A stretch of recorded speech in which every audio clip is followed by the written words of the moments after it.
bahagia ini, kemudian segenap mahasiswa S1 dan S2 akuntansi yang saya banggakan. Om Swastiastu. Assalamualaikum warahmatullahi wabarakatuh. Salam sejahtera. Jadi puji syukur kita panjatkan kehadapan Ide Sang Yang Widi, Tuhan Yang Maha Esa, karena atas berkatnya lah kita dapat berkumpul secara daring untuk mengikuti kuliah tamu kali ini. Jadi pertama-tama izinkan saya sampaikan terlebih dahulu bahwa kuliah tamu kita kali ini tidak saja dihadiri oleh mahasiswa S2 Akuntansi Undiksa, namun dihadiri pula oleh mahasiswa S1 Akuntansi Undiksa serta staf dosen di lingkungan Undiksa. Jadi mohon maaf ini Ibu Lili, karena ini tidak sesuai dengan rencana kita semula, gitu ya. Yang ini hanya menyertakan mahasiswa S2 yang mengikuti mata kuliah filsafat ilmu. Jadi ini terus terang saja disebabkan oleh materi yang Bu Lili akan sampaikan ini demikian menarik gitu. Sehingga ketika mendengar itu banyak teman dosen maupun mahasiswa lain yang juga tertarik untuk ikut serta gitu ya. Jadi itu saya permaklumkan, mungkin nanti Bu Lili agak kaget gitu karena pesertanya banyak gitu, karena yang saya sampaikan sebelumnya kepada Ibu Lili adalah pesertanya maksimal 75 orang Bu. Gitu. Nah kemudian pelaksanaan kuliah tamu ini mengawali seri kuliah tamu yang selanjutnya secara rutin akan dilaksanakan oleh program S2 Akuntansi. Jadi ini tujuan utamanya adalah untuk memberikan tambahan wawasan bagi mahasiswa S2 Akuntansi yang selanjutnya dapat bermanfaat bagi peningkatan kompetensi mahasiswa sekaligus sebagai bahan kajian untuk menyusun tesis nantinya. Tentu saja berbagai seri kuliah tamu ini diharapkan pula dapat bermanfaat bagi khalayak yang lebih luas sebagaimana yang kita lakukan sekarang. Jadi kemudian saya juga ucapkan terima kasih kepada segenap panitia baik dari dosen, pegawai maupun mahasiswa yang telah bekerja keras demi terselenggaranya kuliah tamu ini. Jadi demikian yang dapat saya sampaikan pada kesempatan kali ini. Mohon maaf jika terdapat kesalahan dalam penyampaian sambutan atau kata pengantar ini. Selanjutnya, saya mohonkan kepada Bapak Direktur Pascasarjana Undiksa untuk dapat memberikan kata sambutan sekaligus membuka secara resmi kuliah tamu ini. Om Santi Santi Santi Om. Wassalamualaikum warahmatullahi wabarakatuh. Salam sejahtera untuk kita semua.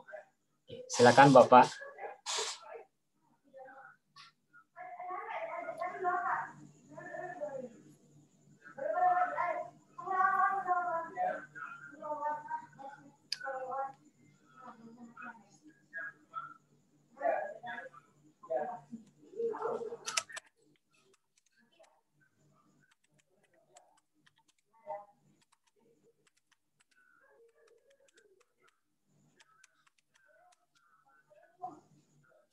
Bapak Prof Soeharto.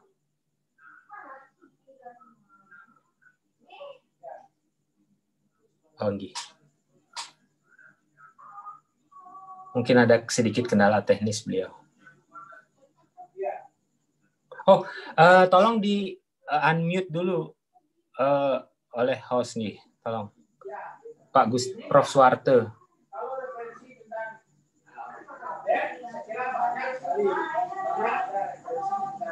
Beliau tidak bisa.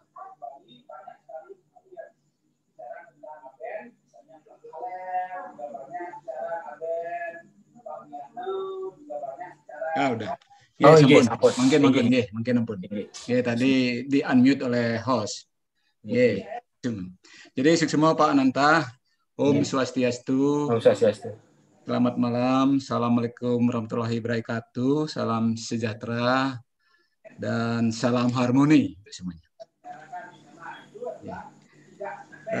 Tentunya yang pertama saya ingin sampaikan, mari kita mengaturkan puji syukur kehadapan Ida Sang Yang Widi Wase, Tuhan Yang Maha Esa, karena berkat rahmat-Nya kita semua dalam keadaan sehat walafiat, sehingga kita bisa bersama-sama pada malam hari ini untuk mengikuti kuliah umum dengan materi yang sangat menarik, telah tadi disampaikan berkaitan dengan filsafat ilmu yang ada kaitan dengan akuntansi. Gitu. Jadi sekali lagi kita bersyukur kita diberikan kesehatan.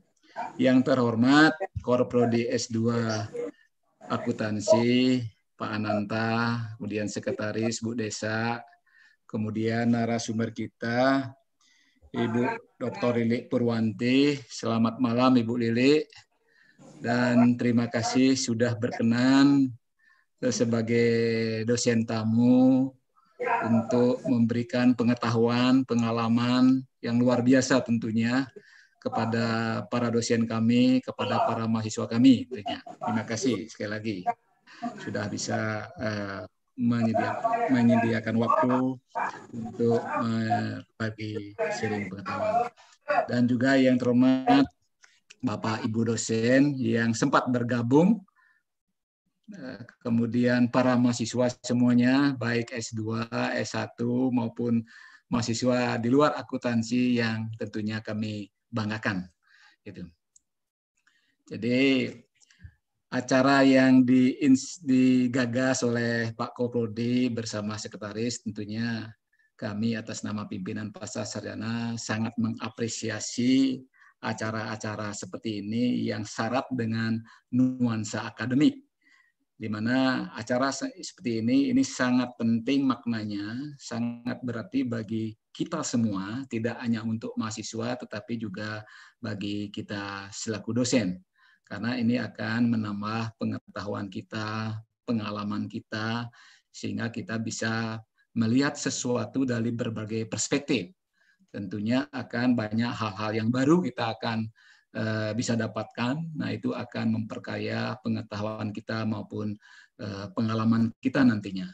Jadi sekali lagi kepada Pak Korprodi, sekretaris, dan jajaran dosen di S2 Akuntansi pada khususnya, kami atas nama pimpinan sangat mengapresiasi. Apalagi kegiatan ini sangat berkaitan juga dalam konteks kita meningkatkan akreditasi ke depan, gitu. Karena kualitas dari suatu penyelenggaraan pendidikan jadi dilihat dari akreditasi nantinya, gitu. Jadi ini sangat mendukung ke arah itu.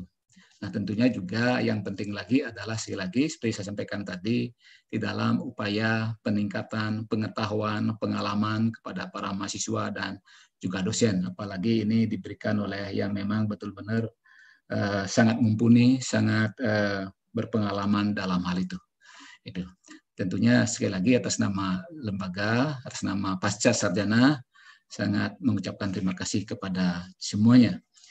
Kemudian perlu saya sampaikan bahwa kegiatan-kegiatan seperti ini memang kami selaku pimpinan Pasca Sarjana, jadi mendorong semua prodi yang ada di lingkungan Pasca Sarjana khususnya, itu di dalam rangka memang pengembangan prodi, baik dalam bentuk dosen tamu seperti ini, juga dalam bentuk joint lecture, atau juga kegiatan-kegiatan yang lainnya, gitu. Jadi kami sangat mendukung karena kami yakini bahwa kegiatan-kegiatan seperti ini akan dapat meningkatkan kualitas kita semuanya, baik bagi dosen maupun bagi mahasiswa semuanya. Nah, kami sebagai pengelola di Pasca Sarjana semuanya mempunyai komitmen untuk melaksanakan bakti seperti disampaikan dalam video tadi, yaitu melakukan pelayanan ikhlas kepada mahasiswa dan semua pihak lainnya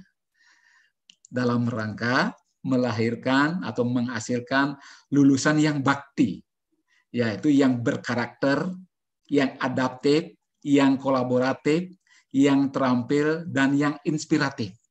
Nah itu.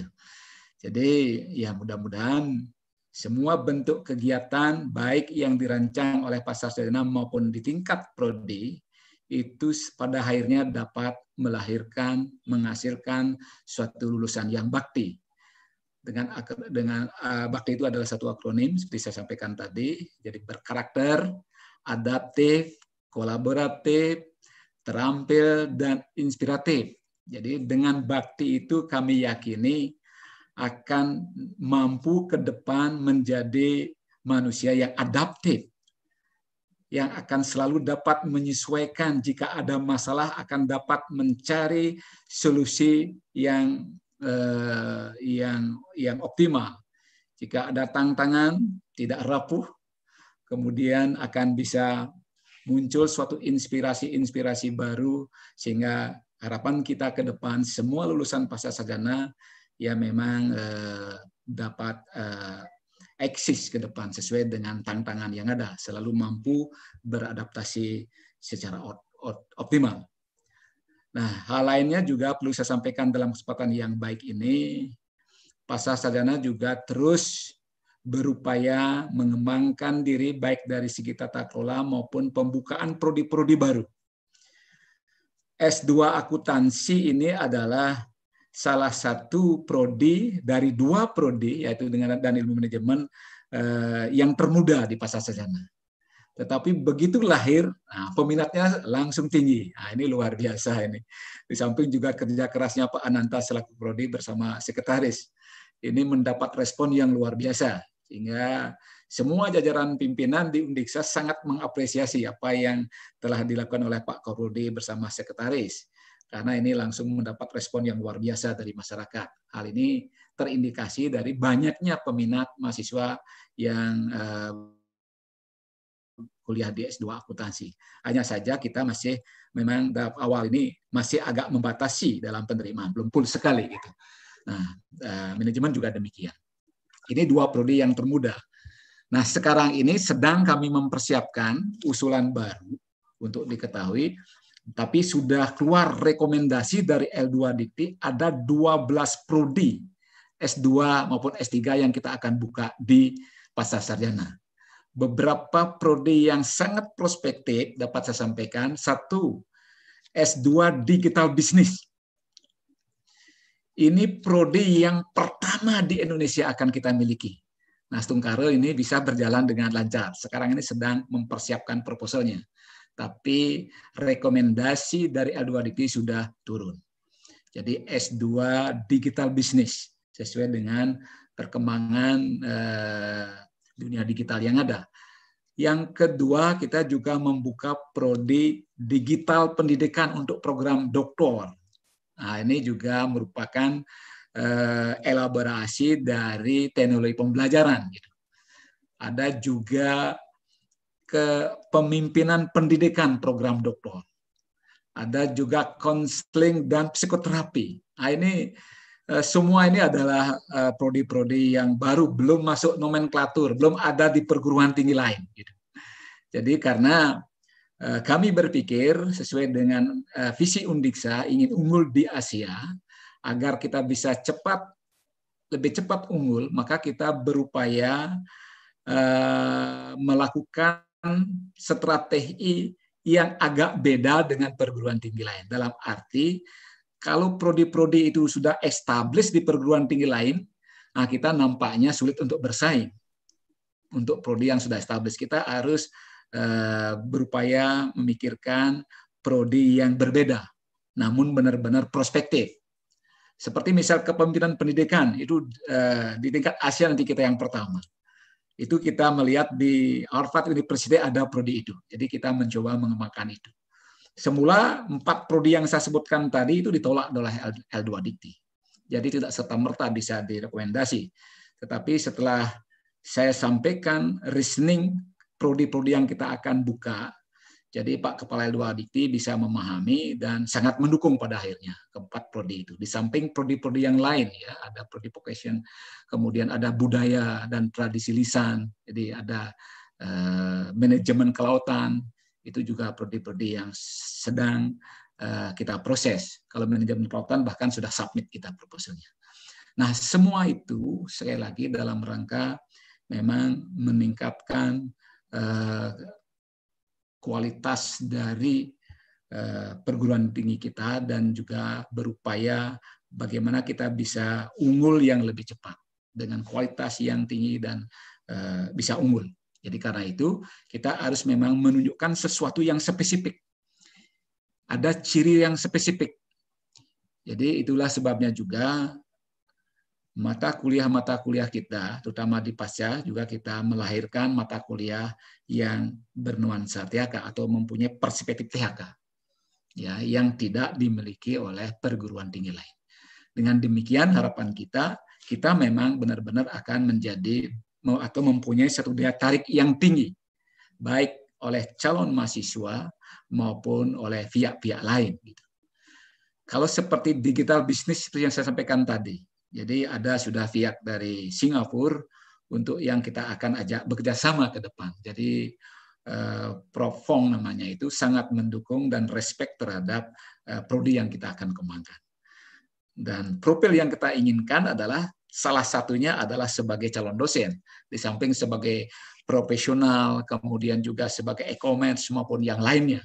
Itu karena kami meyakini dan menduga sangat tinggi bahwa ke depan pasti banyak perguruan tinggi di Indonesia yang membuka S1 digital business.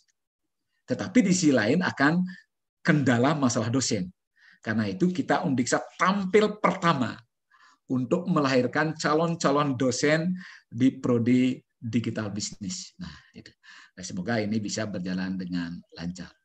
Jadi akuntansi ini adalah juga salah satu prodi yang sangat populer kita unggulkan, sehingga pembelajaran dalam bentuk daring dan seterusnya terus kita kembangkan dengan melengkapi dengan e-modul dan seterusnya. Semua itu dalam rangka memfasilitasi dan memberikan pelayanan yang maksimal kepada mahasiswa sehingga kualitas tetap kita bisa jaga dan jamin. Nah, itulah beberapa hal yang dapat saya sampaikan. Sekali lagi, terima kasih pada Pak Nanta, Prodi, Bu Desa, Sekretaris, Bapak Ibu dosen lainnya, dan khususnya narasumber kita, pada Ibu Lili Purwanti, terima kasih sekali. Dan sesuai dengan harapan Pak Ananta tadi, maka kuliah tamu atau kuliah tamu pada malam hari ini secara resmi saya nyatakan dibuka. Selamat. Terima kasih Bapak Inggi. Jika Bapak ada keperluan lain, ya dipersilakan untuk meninggalkan room. Tapi jika memungkinkan, dipersilakan untuk turut serta. Terima kasih Pak Nanta, Bapak Ibu, adik-adik mahasiswa semua yang saya banggakan. Jadi ini sangat menarik sekali. Saya sesungguhnya ingin ikut bergabung juga mengikuti karena ini sangat penting bagi kita semua. Akan tetapi jam 7.30 kami juga ada rapat dengan pimpinan semua bersama dengan Dewan Pengawas. Untuk itu kami mohon maaf dan mohon diri. Selamat. Iya Pak. Semua Pak. Baik, demikian sambutan dari Bapak Prof. Suwarte sebagai Direktur Pasca Sarjana. Sekarang kita akan melangkah ke acara selanjutnya. Jadi kuliah tamu dari Ibu Lilik. Jadi Ibu Lilik ini adalah teman saya dulu waktu kuliah S3 gitu. Jadi beliau memiliki pengalaman yang luar biasa. Mungkin nanti bisa ditampilkan CV beliau gitu. Silakan ditampilkan.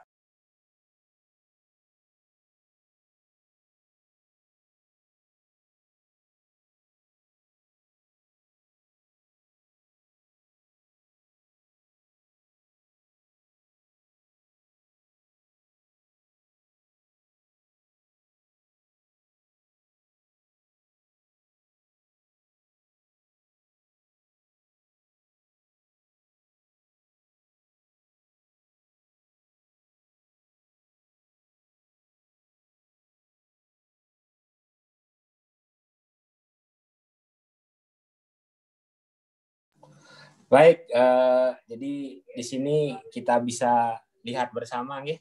Jadi kurikulum vitae dari Bu Lili. Tapi saya dengar tadi Bu Lili masih di mute gitu. Coba diinikan sebentar untuk Bu Lili ini. Jadi ya, beliau adalah dosen pengajar di Fakultas Jurusan Akuntansi ya, Fakultas Ekonomi dan Bisnis Universitas Brawijaya. Beliau mengajar di S1, S2, dan S3. Jadi pendidikan beliau ditempuh di Universitas Brawijaya untuk S1, S2-nya di UGM, dan S3-nya di Brawijaya. Kemudian beliau menduduki berbagai jabatan dalam pengelolaan institusi. Sampai sekarang beliau menjabat sebagai salah satu direktur di Badan Usaha Universitas Brawijaya. Jadi silakan di next selanjutnya. Slide selanjutnya. Oke, pengalaman pekerjaan, beliau juga banyak sekali berkiprah ya di luar institusi, sebagai yang terakhir itu sebagai penyusun dokumen BLUD di Bondowoso, kemudian menerima berbagai penghargaan di lingkungan internal maupun di eksternal Brawijaya. Oke, silakan. Nah, silakan dilanjutkan. Oke. Nah, ini jadi berbagai konferensi yang sempat beliau ikuti dalam 5 tahun terakhir ini. Jadi bisa dilihat satu persatu, dan ini merupakan kurikulum kita yang sedemikian lengkap karena ada berbagai seminar di dalam dan di luar negeri. Ya, silakan dilanjutkan. Nah, ini berbagai karya ilmiah dalam 5 tahun terakhir. Silakan dilanjutkan. Ini yang terakhir kelihatannya ya. Oke, demikian silakan. Ini berbagai artikel. Baik, itu tadi materi pengenalan singkat dari Ibu Lili sebagai dosen tamu kita kali ini. Jadi intinya saat ini beliau kita mohonkan untuk berbicara tentang aspek weton ya dalam konteks pengetahuan tradisional. Ini tidak bisa dipisahkan dari kajian filsafat ilmu yang kita pelajari di kelas kemarin ya. Kita berpikir bahwa kita mempelajari bahwa sumber pengetahuan itu tidak saja dari proses pengembangan ilmu pengetahuan pada umumnya, jadi yang bersifat kita katakan dalam konteks modernisme, jadi pengetahuan bersifat rasio empirik gitu, tapi juga berasal dari agama dan pengetahuan tradisional gitu ya. Nah, inilah kemudian menjadikan kajian yang dilakukan oleh Ibu Lili terkait dengan weton sebagai pengetahuan tradisional ini menjadi sangat relevan. Oke, untuk menyingkat waktu, mari kita dengarkan paparan dari Ibu Lili terkait dengan perspektif weton sebagai pengetahuan tradisional dalam mengupas problematika akuntansi. Silakan Bu Lili.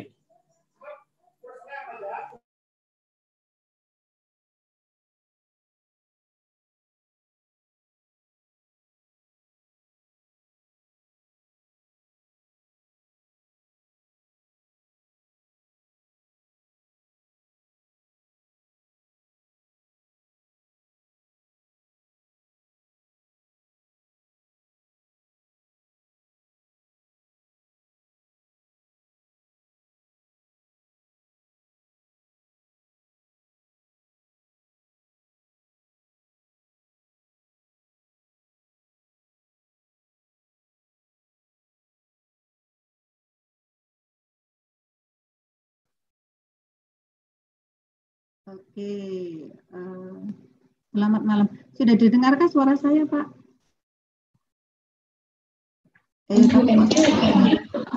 Sudah, Bu. Sudah ya. Iya, tapi saya mau sudah share video sebenarnya, tapi kok muka saya tidak kelihatan di situ ya? Mungkin ini ada kendala jaringan, Bu. Ya, ini saya dari tadi keluar masuk ini agak ini masih mutar-mutar juga. Nanti saya mohon share screen-nya ini saya kok nggak bisa ini di sini soalnya. Lagi hujan jadi trouble gitu di Malang. Iya.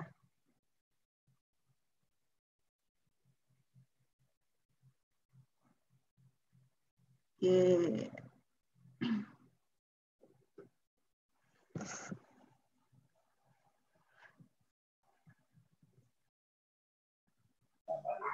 Bisa, Bu?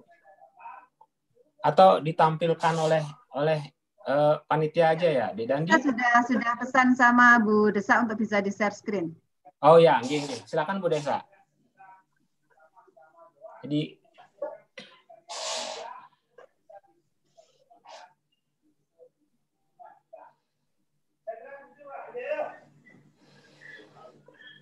Oke, baik. Saya mulai.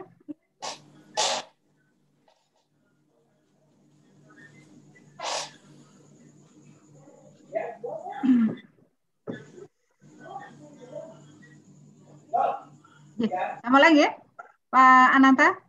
nggih. Nggih, Bu, silakan, Bu. Iya, sudah ya. Nggih, mohon maaf ini belum bisa menampilkan muka ini. Jaringannya kurang stabil kayaknya ini, enggak apa-apa. Nggih, Bu, silakan, Bu. Oke, baik. Assalamualaikum warahmatullahi wabarakatuh. Selamat malam. Oke, salam sejahtera bagi kita semua.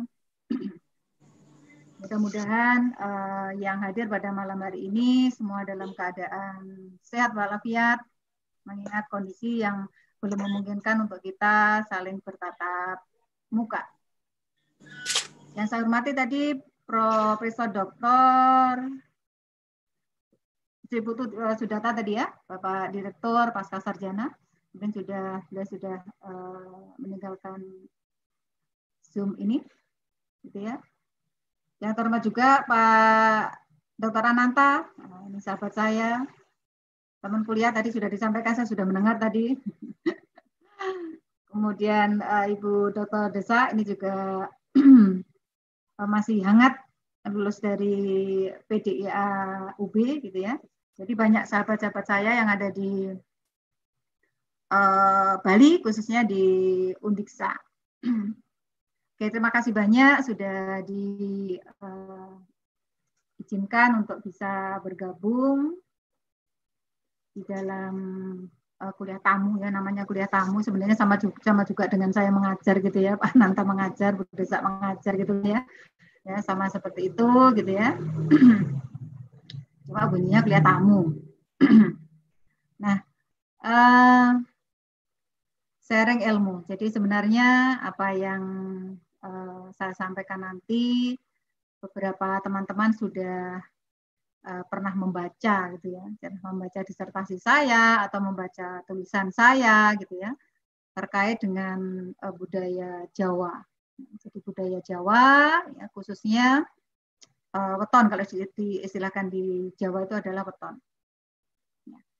Jadi weton itu ya sangat kental di istilah di budaya Jawa. Orang lahir, nah, lahir itu pasti ada kaitannya sama hari dan pasaran. Kalau orang sekarang kan tanggal kelahiran, jadi ada ulang tahun kelahiran. Orang tidak pernah mengenal ulang tahun weton, nah itu tidak mengenal itu. Nah, tapi yang kenal adalah ulang tahun kelahiran, tanggal kelahirannya.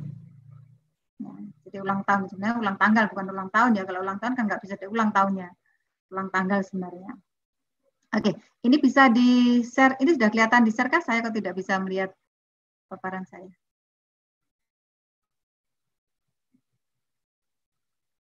Ini soalnya kok muter saja di tempat saya ini, tidak bisa kelihatan.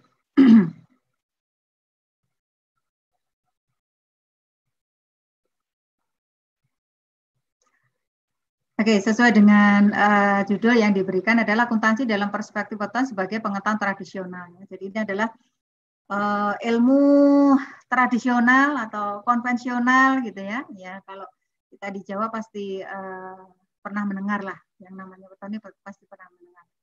Apakah memang ada kaitannya dengan akuntansi? Apakah ada memang kaitannya dengan penelitian? Karena kita rata-rata adalah akademisi atau peneliti gitu ya, yang terus mengembangkan ilmu gitu ya.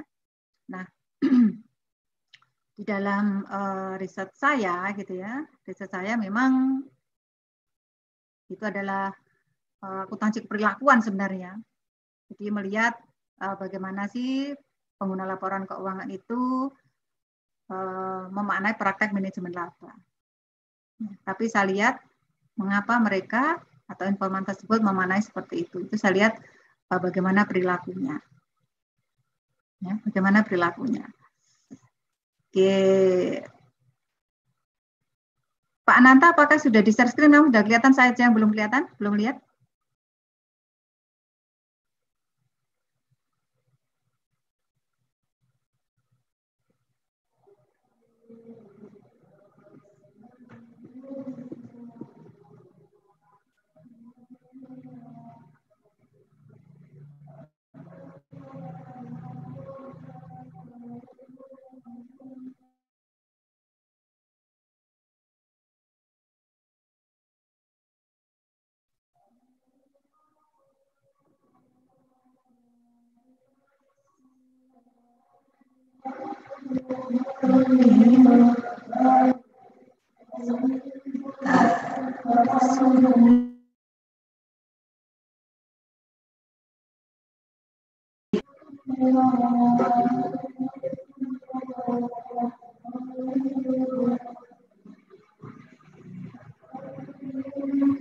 Oke, sudah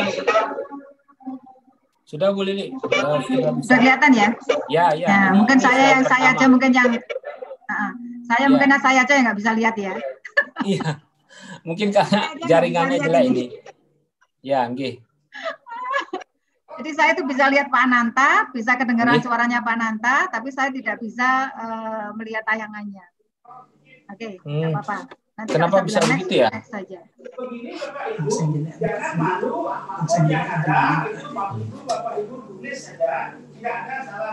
Ya. Oke, nggak apa-apa. Yang penting pokoknya ada tayangannya di Bu Desa, ya? Yang operator Bu Desa ya. Oke, saya bilang gitu. Terima kasih. Nah, untuk tulisan saya ini saya kasih judul akuntansi dalam perspektif weton budaya Jawa. Jadi biar tahu orang bahwa weton itu adalah budaya Jawa. Apa itu weton gitu ya? Nah, kalau di budaya Jawa istilahnya weton. Jadi hari kelahiran dibanding di hari ditambah dengan pasarannya gitu, itu adalah weton. Kalau di budaya Bali ya, itu disebut dengan wewaran atau pewarigaan. Dan yang riset tentang pewarigaan ini juga sudah ada. Kalau nggak salah mungkin juga dari Undiksa dulu ya. Saya kok lupa. Mungkin dari Undiksa. Saya lupa. Bu Yuli kalau nggak salah namanya itu ya. Jadi sebenarnya riset saya dulu itu terinspirasi dari tesis gitu ya. Dari tesis yang meneliti kaitannya dengan pilihan paradigma dari mahasiswa. Dilihat dari pewarigaan. Sangat menarik itu. Nah, kalau Bali aja saya bisa melihat karakter manusia di dalam melakukan pilihan terhadap paradigma di dalam penelitian ya. Lalu saya menggunakan itu juga gitu loh untuk melihat perilaku manusia. Jadi perilaku manusia. Jadi di dalam slide nomor 2 itu saya bandingkan antara budaya Jawa dengan istilah weton dan budaya Bali dengan istilah wewaran atau pewarigaan.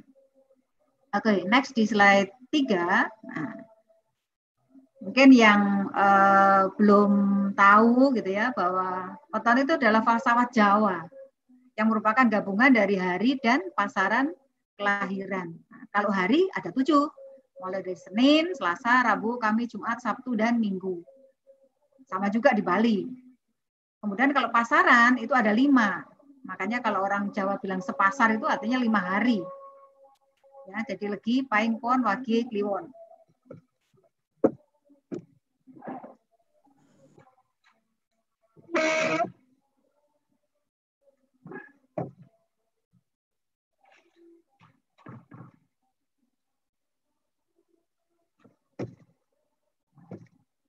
Nah, perputaran dari weton tersebut adalah 35 hari atau kita lihat itu ada 35 metrik. Jadi ada 35 metrik karakter manusia. Dan setiap weton itu memiliki makna atau menunjukkan karakter seseorang yang berbeda-beda. Ya. berbeda-beda. Oke, next. Nah, dalam budaya Jawa ya, weton itu sangat berpengaruh dalam kehidupan sehari-hari dan masih banyak masyarakat itu yang menggunakan weton itu dalam misalnya hitungan mencari hari baik. Karena kita yakin bahwa semua hari itu adalah baik. Tapi ada hari yang terbaik dari hari baik tersebut. Misalkan untuk melangsungkan pernikahan, untuk membangun rumah, jadi memulai membangun rumah, misalnya begitu ya, terus pindah rumah, untuk menentukan waktu khitana dan seterusnya. Itu masih dipakai. Bahkan untuk perjodohan itu jumlah weton antara calon pengantin laki-laki dan perempuan itu dipertemukan di total gitu ya. Nah, ada jumlah-jumlah tertentu yang kepercayaan orang Jawa itu tidak boleh.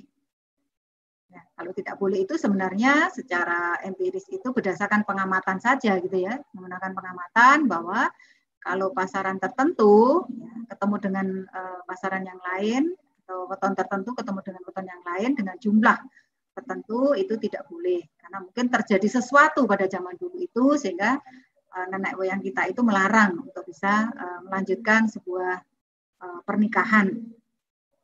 Oke, next.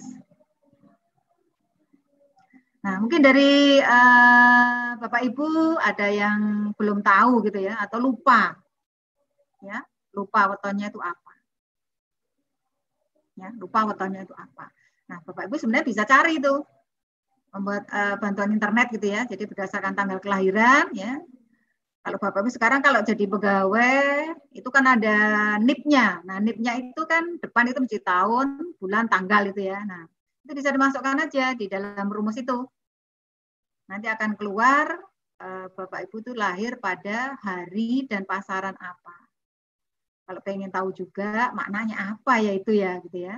Nah, itu bisa dilihat dari kalau di Jawa itu ada namanya buku primbon.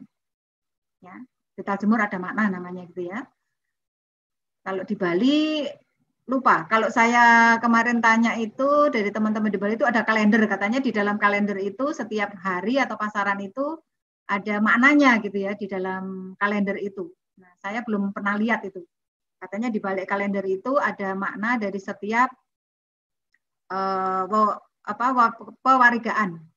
Jadi misalnya kalau hari ini itu kalau nggak salah Jumat Pon kalau nggak salah ya. Dan Jumat Pon itu maknanya apa? Nah, itu ada di dalam kalender tersebut. Itu saya belum pernah lihat, tapi saya tanya kemarin katanya ada di balik kalender Bali. Nah, makna weton itu ada sisi baik dan ada sisi buruk. Ya, jadi sifat manusia itu kan tidak ada yang baik semua, juga tidak ada yang buruk semua. Jadi ada sisi baik dan ada sisi buruk. Nah, masing-masing karakter tersebut gitu ya, itu akan berkembang ya, sesuai dengan kita berada di lingkungan yang mana gitu ya, itu sangat membentuk atau memperkuat atau bahkan berkembang karakter kita itu dari sisi buruk atau sisi yang baik. Oke, next.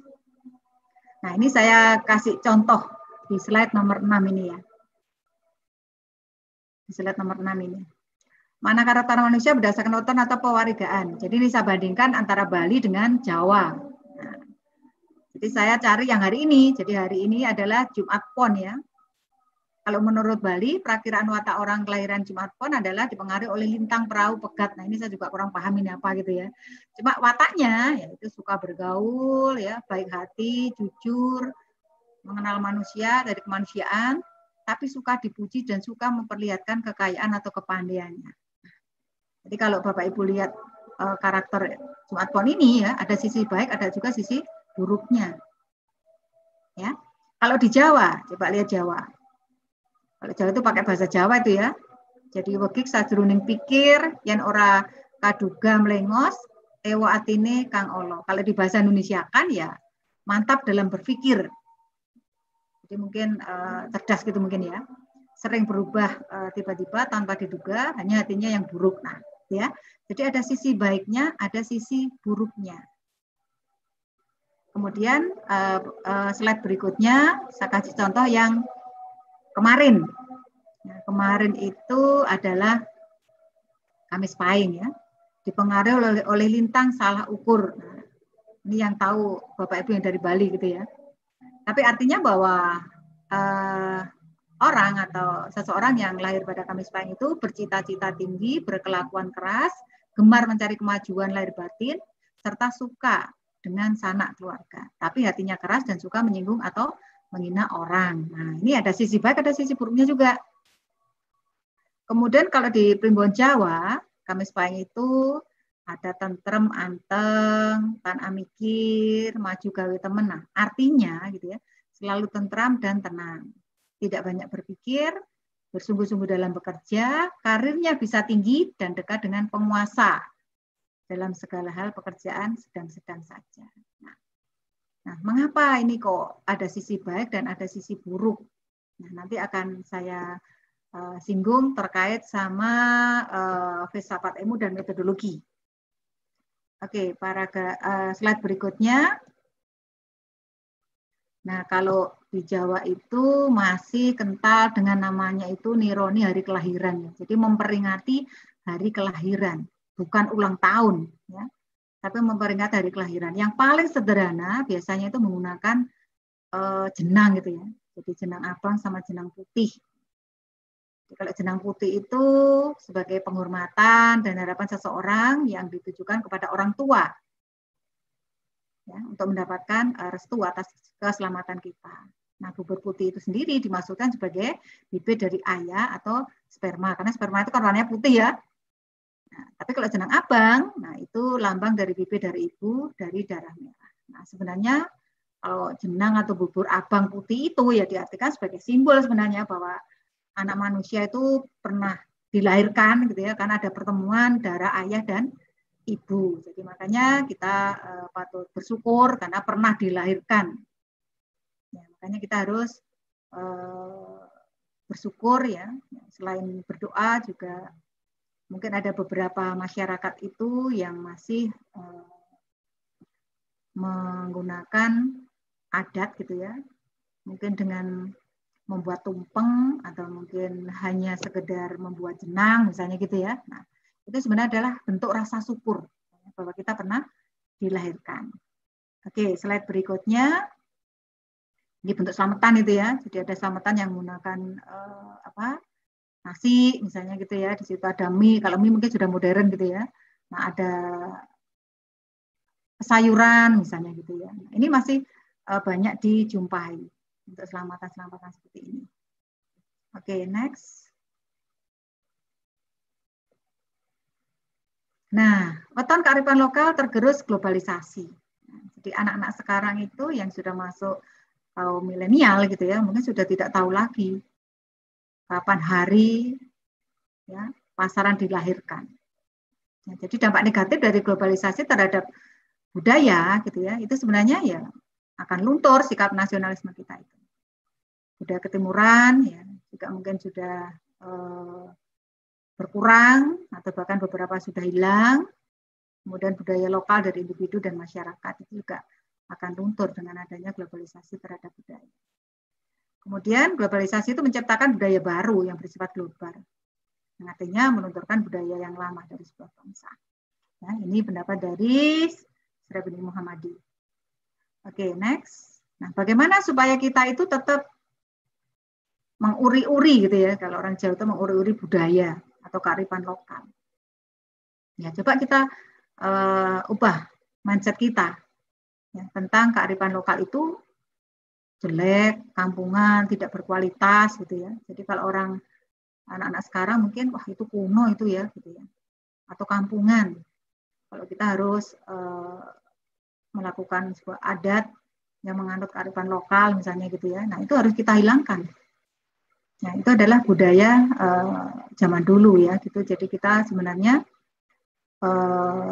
yang lahir sekarang ya tidak mengalami itu, tapi orang zaman dulu tuh sangat berkesan terhadap budaya, apalagi kalau di Bali. Di Bali itu adat sampai sekarang itu adat apapun masih hidup di Bali itu. Itu artinya memang mindset dari masyarakat Bali yaitu kental untuk bisa tetap mengapresiasi kearifan lokal yang ada di Bali.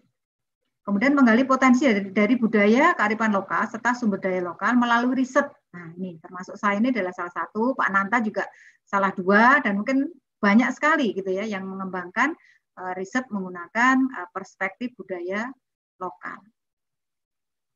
Ya, nah itu sudah banyak tulisan. Kalau Bapak Ibu lihat di salah satu di jurnal akuntansi multiparadigma ya di Universitas Brawijaya itu banyak tulisan-tulisan yang namanya multiparadigma, ada yang positif, ada yang non positif ya. Jadi yang non positif itu banyak menggunakan perspektif budaya. Nah, coba nanti bisa dicari yang ingin mengetahui tentang riset-riset yang berbasis budaya. Kemudian membangun kebanggaan akan kebudayaan sendiri dan percaya diri sebagai bangsa yang memiliki keunggulan tersendiri. Jadi kita harus bangga bahwa kita memiliki keunikan ya, yang mungkin bangsa lain tidak memiliki seperti apa yang kita miliki. Itu terbukti kalau orang luar negeri itu kalau ke Indonesia itu taunya itu Bali gitu ya. Nah, berarti Bali itu unik. Banyak dikenal oleh masyarakat daripada Indonesianya gitu ya, atau Jakarta mungkin ya. Nah, itu lebih dikenal Bali gitu ya. Indonesia identik dengan Bali. Nah, itu berarti Bali punya keunikan. Jadi yang budayanya itu diuri-uri, artinya tetap dipertahankan ya dalam kehidupan sehari-hari. Oke, berikutnya bisa melalui reformasi pendidikan, ya, pendidikan formal, non formal atau informal, misalnya di dalam keluarga. Kemudian adanya political will, berbentuk regulasi mungkin ya, atau kebijakan dari negara terhadap pelaku atau praktisi media, misalnya biar ikut bertanggung jawab ya, terlibat dalam menanamkan nilai-nilai konstruksi kearifan lokal bangsa kita. Ya, saya kira ini kalau negara tidak membatasi, jadi artinya malah justru kebudayaan yang semakin banyak dari berbagai suku itu ya justru malah dimunculkan di setiap event-event nasional. Itu sebenarnya dalam rangka untuk mengapresiasi ya kearifan lokal yang dimiliki oleh bangsa Indonesia. Nah, slide berikutnya terkait dengan filsafat ilmu dan metodologi perspektif weton. Jadi karena judulnya adalah akuntansi dan weton, ya maka ini coba saya kaitkan riset gitu ya, perspektif weton. Jadi orang bilang apakah menggunakan perspektif weton itu ilmiah gitu ya. Coba kita kaji bagaimana filsafat ilmu dan metodologinya. Dari konsep diri, ontologi, epistemologi, aksiologi, dan metodologi. Ini adalah sebuah filsafat ilmu dan metodologi. Nah, oke, kita lihat pada slide berikutnya dari konsep diri. Konsep diri ya. Seseorang itu lahir itu mempunyai karakter tertentu. Dan karakter itu dipengaruhi oleh kapan seseorang itu dilahirkan. Karena kita perspektifnya weton gitu ya. Jadi artinya karakter seseorang itu dipengaruhi oleh kapan seseorang itu dilahirkan. Seseorang memiliki karakter yang berbeda-beda ya, karena dilahirkan pada weton yang berbeda juga. Ya. Kadang pada wetonnya sama, pada jam dan jam yang berbeda gitu ya, dilahirkan malam, siang, itu kadang-kadang karakternya juga berbeda. Secara konsep diri. Nah, sekarang secara ontologi atau keberadaan. Weton itu bagaimana keberadaannya? Kalau kita lihat ontologi itu adalah kajian filosofis ya tentang hakikat dari keberadaan ilmu pengetahuan. Jadi kalau weton itu ilmu pengetahuan ya, apa dan bagaimana sebenarnya ilmu pengetahuan itu ada. Kalau keberadaan weton bagi orang Jawa sangat tampak nyata. Jadi sudah saya sampaikan dalam perjodohan putra-putri, ya, pernikahan, ya, pindah rumah, banyak masih menerapkan hitung-hitungan weton itu. Jadi saya ini mau pindah rumah ya, hari paling baik itu hari apa ya?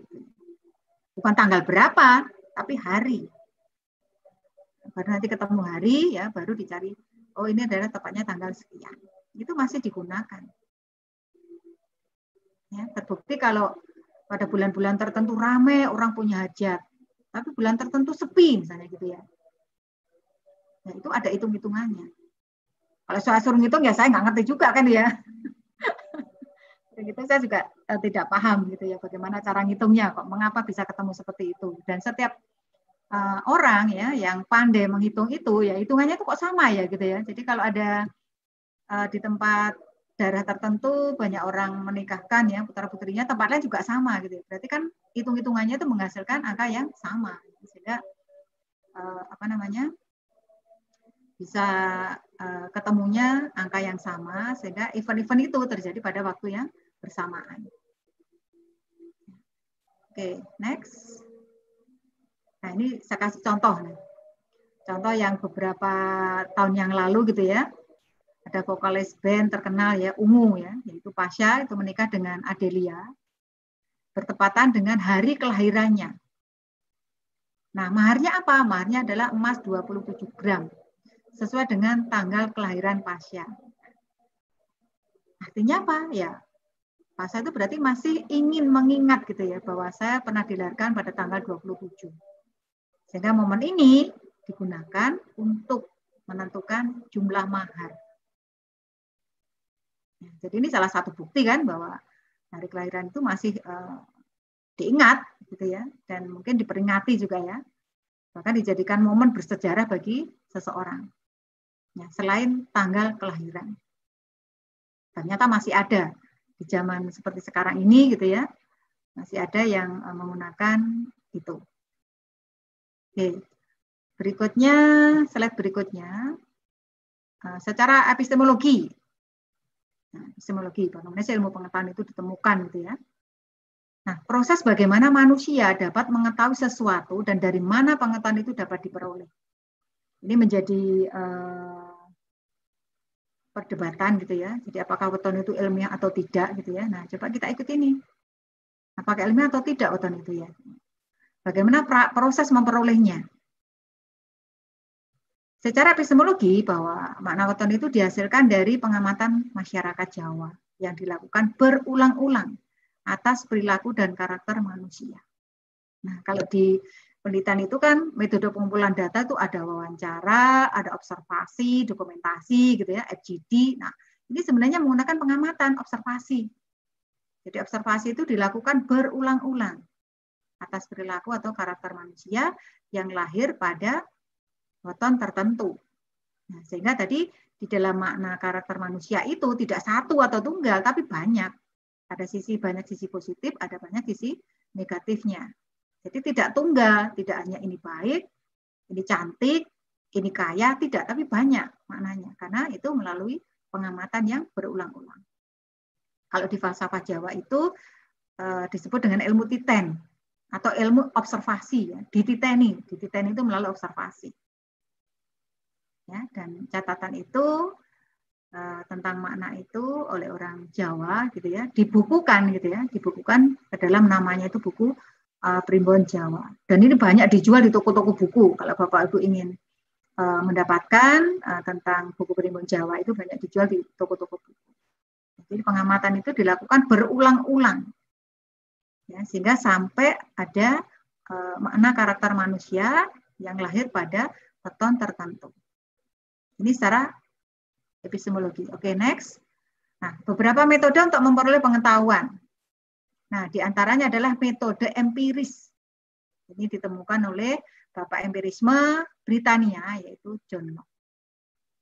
Menurut paham empirisme, metode untuk memperoleh pengetahuan didasarkan pada pengalaman yang bersifat empiris, yaitu pengalaman yang bisa dibuktikan tingkat kebenarannya melalui pengamalan indera manusia. Jadi menggunakan indera manusia. Itu dikatakan empiris. Ya. Nah, bagaimana orang tahu tentang es membeku misalnya contohnya? Jawab kaum empiris ya adalah karena apa? Saya melihatnya, saya merasakan, melihat esnya itu membeku. Merasakan esnya itu membeku, dingin. Dalam bentuk yang keras misalnya gitu ya. Itu menggunakan panca indera. Pengetahuan juga diperoleh melalui perantara indera manusia. Nah, sehingga menurut John Locke ini, ya, weton itu adalah empiris ya, karena dihasilkan dari sebuah pengamatan yang berulang-ulang atau observasi. Oke, next. Aksiologi sekarang. Nilai, apa sih nilai dari weton itu? Apakah memang bernilai atau tidak sih weton itu di masyarakat? Ya, kalau kita lihat secara definisi itu akan aksiologi itu adalah teori tentang nilai yang berkaitan dengan kegunaan dari pengetahuan yang diperoleh. Tadi beberapa kali sudah saya sampaikan itu. Jadi masyarakat Jawa itu masih ada yang mengenal namanya puasa weton, selamatan weton gitu ya. Itu sebenarnya ya bentuk rasa syukur saja. Jadi rasa syukur kan, ada selamatan weton itu rasa syukur, ya, sodako dan tolak bala. Orang yakin yang banyak sodako itu akan terhindar dari petaka. Ya, kan baik lah orang namanya syukuran, sodako itu memberikan sesuatu pada orang lain itu kan baik, ya, supaya kita selamat. Makanya kan namanya selamatan. Ada juga setiap wetonnya berpuasa. Itu rasa syukur bahwa saya pernah dilahirkan pada hari dan pasaran tertentu. Nah, mungkin kalau puasa weton bagi orang Jawa dipercaya dapat memberikan pencerahan spiritual. Kalau orang zaman dulu banyak orang yang puasa, bahkan sampai berbulan-bulan puasa begitu ya. Nah, itu sebenarnya untuk pencerahan secara spiritual. Selain rasa syukur atas kehendak Allah manusia pernah dilahirkan. Oke, next. Puasa weton tidak ada tuntunan di agama tertentu. Ya, tetapi amalan puasa weton ini kalau di agama kami ya, di Muslim itu ada tanya kalau Nabi mengapa sih kok puasa Senin Kamis gitu ya. Ya. Karena Senin itu apa? Senin itu ada hari kelahirannya, hari kelahiran Nabi gitu ya. Dan hari di mana diturunkan wahyu pertama kali. Makanya dia puasa pada hari kelahirannya. Ya, itu adalah bentuk nilai bahwa weton itu sangat bernilai di masyarakat dan diterapkan oleh masyarakat dalam kehidupan sehari-hari. Oke, next. Metodologi. Nah, sekarang metodologi. Di riset saya menggunakan perspektif weton ini ya, sebagai alat analisis di dalam riset saya. Weton sebagai cara melihat dan mengamati perilaku manusia menggunakan kekuatan panca indera, mulai dari penglihatan, pendengaran, penciuman, perasa, peraba, dan kesentuhan. Nah, kalau menggunakan weton atau pewarigaan ini memang cocok digunakan untuk mengamati perilaku manusia. Nah, perilaku manusia itu bisa dilihat bagaimana cara berbicaranya, intonasi suaranya, gerakan tubuhnya, raut wajahnya. Jadi intonasi suara itu sangat berpengaruh terhadap apa yang kita ucapkan.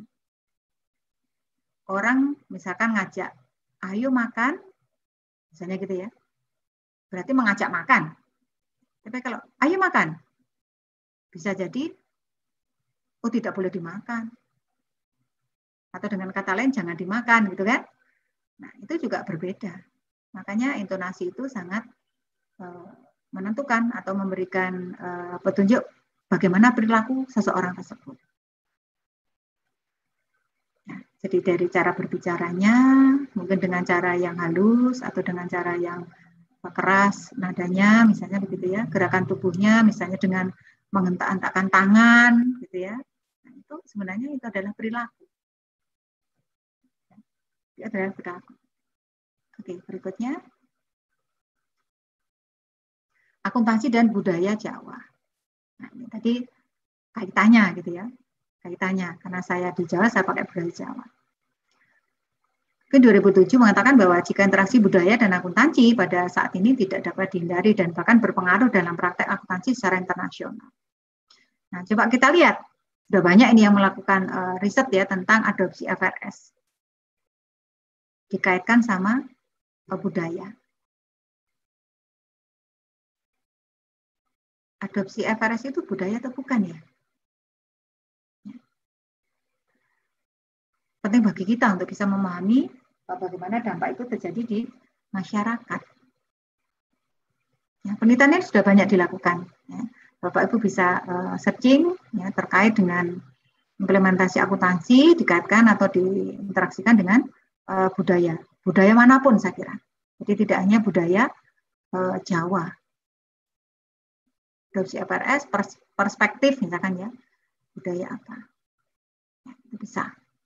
Itu sebenarnya juga kaitannya akuntansi dengan budaya. Sudah banyak itu ya dilakukan. Di Bali ada kan Subak, Ngaben, apa itu kan sudah diakuntansikan. Jadi artinya sudah ada yang meneliti tentang akuntansi Subak. Ya, akuntansi Ngaben. Jadi adat-adat itu ya sudah banyak diteliti. Dan itu ada akuntansinya. Kalau orang bilang, kok budaya, kok ada akuntansi? Akuntansinya mana ya? Gitu ya. Ada risetnya. Itu ada akuntansinya. Sudah banyak dilakukan. Bahkan itu teman-teman Bali yang melakukan itu. Karena memang yang paham adalah teman-teman Bali. Ada juga dari Makassar misalnya, ya, Sulawesi itu juga sudah banyak yang meneliti dikaitkan sama budaya lokal masing-masing. Jadi kita tuh kaya dengan budaya. Dan itu bisa digunakan sebagai perspektif di dalam penelitian. Selain sebagai objek penelitian. Ya, itu bisa digunakan sebagai perspektif. Oke, slide berikutnya.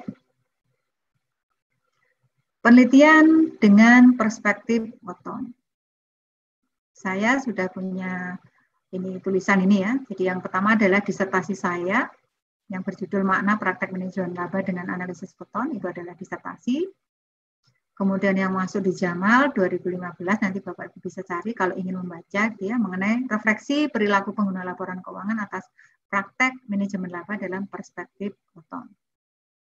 Kemudian di teman 5 Surabaya, saya sudah pernah menyampaikan juga, weton refleksi minat pegawai untuk menjadi whistleblower. Nah, jadi kalau dari riset-riset yang saya lakukan ini ya, ini sebenarnya pada perilaku. Ya, riset tentang perilaku. Yang perilaku itu ya, bisa dilihat dari perspektif weton, pewarigaan, ya. Kalau mungkin yang anak-anak zaman sekarang mungkin bisa dilihat dari zodiak misalnya gitu ya. Nah, sekarang mungkin tanya zodiak malah lebih tahu, kalau dari weton malah mungkin tidak tahu. Banyak yang kita bisa gunakan ya di dalam riset perilakuan ini. Ya. Saya baru menuliskan 3 ini. Nah, sebenarnya di pikiran saya itu ingin meneliti juga ya terkait dengan koruptor misalnya gitu ya. Pelaku koruptor. Sebenarnya mereka tuh melakukan koruptor itu kebanyakan mereka tuh wetonnya apa sih gitu ya. Dan mengapa mereka melakukan korupsi itu? Itu sangat menarik sebenarnya. Kalau di Indonesia kan banyak untuk mencari pelaku itu kan banyak. Ya, bisa dilakukan. Ya, bisa dilakukan itu. Ya, terus kemudian menjadi whistleblower, nah itu juga bisa dilakukan. Dilihat dari apa namanya, bisa dari mahasiswa misalnya gitu ya. Jadi minat mahasiswa untuk menjadi whistleblower, misalkan kalau ada temannya curang di dalam ujian, ya berani nggak menyampaikan misalnya kepada penjaga atau kepada jurusan misalnya gitu ya, nah sudah melakukan kecurangan. Itu bisa dilihat nanti. Kalau berani dilihat wetonnya apa ya. Kalau tidak berani, nah itu ada alasannya mengapa mereka melakukan atau berani, mengapa mereka tidak. Nah, coba kita saya paparkan untuk yang hasil riset saya yang pertama gitu ya, terkait sama refleksi perilaku pengguna laporan keuangan atas praktek manajemen laba. Nah, tujuan dari penelitian saya ini ya sebenarnya untuk menggali dan menganalisis makna praktek manajemen laba. Maknanya saja. Apa sih sebenarnya makna dari praktek manajemen laba itu? Kemudian bagaimana weton itu menggambarkan persepsi pengguna laporan keuangan itu atas praktek manajemen laba. Ya, 2 hal ini sebenarnya yang menjadi tujuan dari riset saya terkait sama praktek manajemen laba perspektif weton. Dengan pendekatan kualitatif tentunya ya. Kalau saya mengatakan itu adalah postmodern karena terkait sama metafisik atau budaya yang sudah terpinggirkan, sudah banyak dilupakan orang gitu ya. Dan pengumpulan datanya menggunakan wawancara, pengamatan, dan dokumentasi. Wawancara dengan informan di sini adalah pengguna laporan keuangan. Waktu itu saya sebenarnya ingin mewawancarai bukan hanya pengguna sebenarnya, justru adalah penyusun laporan keuangan. Jadi kalau penyusun laporan keuangan itu kan pelaku sebenarnya, ya. Tapi saya belum berhasil waktu itu. Ya, belum berhasil artinya setiap mau saya tanya itu pasti ada kendalanya apa? Kendalanya adalah saya nanti berarti kan itu pendapat saya. Pendapatan saya berarti nanti masuk di dalam institusi saya atau perusahaan saya gitu. Sehingga mereka tidak mau. Nah, karena tidak mau ya saya tidak menggunakan itu, saya menggunakan pengguna laporan keuangan saja. Pengamatan ya, pengamatan pasti saya lakukan ya terhadap apa? Perilaku informan tersebut. Ketika saya wawancara, bagaimana sikapnya, bagaimana perubahan raut wajahnya, bagaimana cara menyampaikan jawaban dari pertanyaan saya, gitu ya. Kemudian ada dokumentasi, jadi saya menggunakan primbon itu ya sebagai dasar untuk melihat makna atau karakter dari informan. Informan adalah pemeriksa pajak, kemudian analis kredit bank, dan investor. Oke, next. Nah, hasil penelitian. Kalau ditanya apa sih makna praktek manajemen laba itu, gitu ya. Pemeriksa pajak mengatakan bahwa praktek manajemen laba itu ya sebagai lipstick dan manipulasi laba. Mengapa mengatakan seperti itu? Ibu-ibu tentu tahu lipstick ya. Ya, jadi lipstick itu kan berfungsi untuk membuat bibir pucat menjadi merah, merona, sehingga wajahnya tampak cantik. Nah, sebenarnya fungsinya sama dengan manajemen laba itu, untuk mempercantik laporan keuangan. Ya, dengan cara apa? Ya, menggunakan metode akuntansi yang mungkin legal, mungkin juga tidak legal, agar laporan keuangan itu tampak cantik dan tampak menarik. Ya, itu sebagai lipstick. Berikutnya, pemeriksa pajak juga memaknai praktek manajemen laba itu sebagai manipulasi laba. Mengapa dianggap sebagai manipulasi? Ya, karena sudah keluar dari aturan, bahkan sudah termasuk dalam kategori kecurangan. Ya, kecurangan. Jadi perusahaan memberikan target terhadap pencapaian laba ya, atau kinerja ya kepada manajemen. Maka supaya manajemen tersebut mencapai target, ya, itu akan cenderung melakukan manipulasi. Itu yang pendapat dari pemeriksa pajak bahwa manajemen laba itu adalah sebagai manipulasi laba. Oke, next. Lalu motivasinya apa? Pemeriksa pajak mengatakan bahwa motivasi melakukan praktek manajemen laba itu adalah untuk manajemen pajak atau pengelolaan pajak. Setelah saya tanya lebih lanjut, nah, apa yang dilakukan sebenarnya? Untuk tujuan apa motivasinya?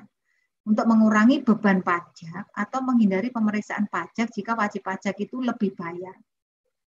Jadi wajib pajak itu lebih cenderung menghindari lebih bayar karena pasti nanti ada pemeriksaan. Nah, yang berikutnya adalah untuk kepentingan kelangsungan perusahaan. Ya, ini makna dan motivasi dari praktek manajemen laba menurut pemeriksa pajak. Oke, next. Sekarang refleksi weton pemeriksa pajak. Coba Bapak Ibu lihat di slide ini ya. Jadi pemeriksa pajak itu lahir Senin Wage. Jadi kalau melihat karakternya ya, itu yang bermakna apa itu? Berpikirnya kurang, tidak suka terhadap pendapat orang lain, berani mati dan menderita. Wah, ini kayaknya banyak jeleknya nih ya. Banyak jeleknya ya. Nah, coba saya lihat perilakunya. Perilaku informan dilihat dari ekspresi wajah, ucapannya, dan perbuatannya. Ekspresi wajah. Pada saat saya wawancara itu selalu tersenyum, pemeriksa pajak gitu ya. Tidak menunjukkan wajah marah, walaupun dia punya paham ya bahwa ada manajemen itu yang tindakannya sebenarnya tidak bagus gitu ya. Tapi dia menyampaikannya dengan santai-santai saja. Dengan tetap tersenyum, ya, tidak marah. Lalu ucapannya, memaknai praktek manajemen laba sebagai lipstick dan manipulasi laba, sedangkan motivasi adalah mengurangi dan menghindari pemeriksaan pajak dan bukan motif bonus. Tindakannya, sopan, bicara dengan nada rendah, tidak melakukan tindakan yang menunjukkan sikap marah, walaupun tidak sepakat misalnya dengan manajemen laba yang dilakukan oleh manajemen. Nah, sebenarnya dari perilaku informan tersebut dibandingkan dengan karakternya menurut weton itu sangat berbeda jauh. Bertolak belakang bahkan. Mengapa bisa terjadi seperti itu? Ya, coba kita lihat slide berikutnya. Dari hasil pengamatan, pemeriksa pajak selama penelitian lapangan menunjukkan tidak tampak ekspresi raut muka marah sekalipun. Walaupun pemeriksa pajak menceritakan pengalaman ada wajib pajak yang menjengkelkan. Nah, dari sini bisa disimpulkan bahwa perilaku pemeriksa pajak itu tidak mencerminkan karakternya dilihat dari karakter weton tadi. Itu bertolak belakang. Nah, saya ingin menggali lebih jauh lagi, mengapa bisa terjadi seperti itu? Ternyata dari kondisi lingkungan keluarga, lingkungan kerja, dan pengalaman, dan selalu berpikir positif. Nah, ini adalah faktor yang mempengaruhi pembentukan karakternya. Nah, jadi karakter jelek itu menjadi bagus. Kenapa? Karena di kondisi lingkungan keluarga. Lingkungan keluarga pemeriksa pajak itu kalau nggak salah seorang guru. Ya, seorang guru. Kemudian selalu berpikir positif ya. Berpikir positif itu sebenarnya sudah sangat bagus bagi kita. Hidupnya akan tentram karena selalu berpikir positif. Pikirannya tenang. Sehingga membentuk karakter positifnya itu berkembang. Karena kalau melihat karakter menurut fotonya tadi kan jelek gitu, banyak jeleknya gitu ya. Tetapi mengapa memberikan pemaknaan ya, memberikan pendapatnya yaitu dengan bagus dilihat dari perilakunya. Ya. Jadi ternyata itu yang membentuk. Jadi kalau orang Muslim itu kan berkumpullah dengan orang soleh gitu ya. Jadi orang soleh itu berarti kan orang yang baik gitu ya. Jadi artinya kita berkumpul dengan orang baik supaya kita menjadi baik. Kalau kita berkumpul dengan orang yang jahat misalnya, bisa jadi kita menjadi jahat. Itu adalah lingkungan yang membentuk karakter manusia. Oke, slide berikutnya. Menurut analisis kredit. Ya, jadi analisis kredit ini memaknai bahwa praktek manajemen itu adalah sebuah kosmetik. Nah, ini lebih luas lagi. Kosmetik. Kosmetik itu banyak ya, ada lipstik, bedak, pewarna pipi, pensil alis, dan lain-lain. Itu adalah kosmetik kan. Nah, saya tanya, mengapa memaknai praktek manajemen laba sebagai kosmetik? Analisis kredit menganggap bahwa manajer itu juga salon kecantikan gitu ya. Jadi salon kecantikan yang fungsinya apa? Ya, fungsinya akan merias wajah gitu ya dari pelanggannya itu supaya tampak cantik, menarik, ya, percaya diri gitu ya. Jadi kosmetik itu berfungsi untuk mengubah wajah jelek bisa tampak bagus. Atau bisa juga sebaliknya. Ya, malah justru ya, wajah itu tampak jelek. Tampak memelas, menakutkan, dan tidak menarik. Jadi kalau ada peran seseorang itu sebagai setan misalnya gitu ya, hantu itu ya, pasti kan parasnya jelek. Itu kan akibat dari kosmetik juga kan. Padahal mungkin orang aslinya cantik misalnya atau ganteng misalnya gitu ya, tapi dengan kosmetik menjadi jelek atau menakutkan. Nah, praktek manajemen laba seperti itu. Jadi membuat laporan keuangan itu menarik. Ya, jadi ibaratnya itu seperti kosmetik tadi, mempercantik laporan keuangan atau bahkan mungkin memperjelek laporan keuangan khususnya laba sesuai dengan motivasi dan tujuan. Apa motivasi dan tujuan dari manajemen? Ya, jadi bisa untuk mempercantik atau bisa untuk memperjelek dari laba perusahaan. Oke, next. Motivasinya apa? Nah, motivasinya adalah untuk permohonan kredit, supaya permohonan kreditnya diterima. Ya, atau dikabulkan. Atau tidak ditolak, kan gitu. Jadi laporan keuangan itu kan kalau di perbankan adalah salah satu syarat yang dipertimbangkan oleh bank dalam pengambilan keputusan kredit. Nah, berikutnya kita lihat bagaimana refleksi dari weton analis kredit.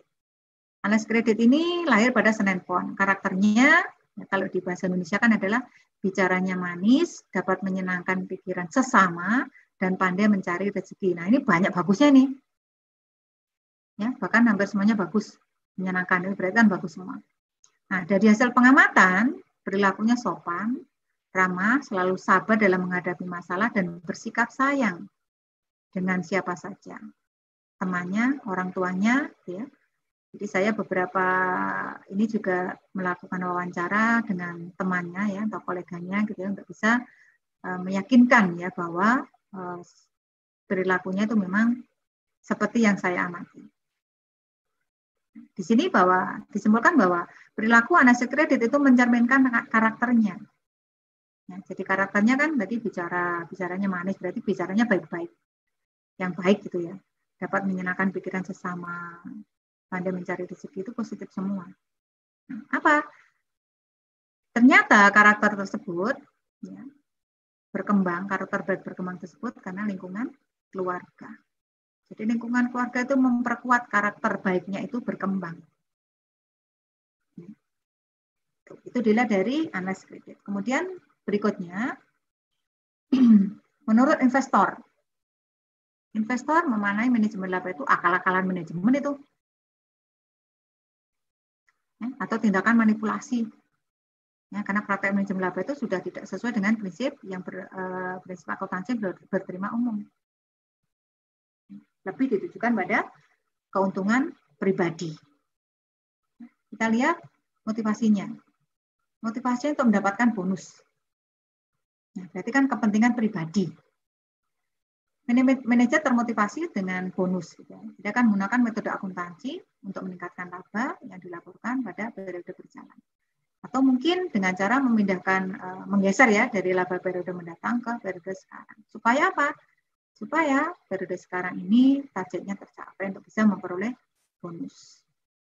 Itu kalau belum tercapai gitu ya, sehingga digunakanlah otak-atik laba tersebut ya, supaya bisa memperoleh bonus. Oke, kita lihat refleksi weton investor.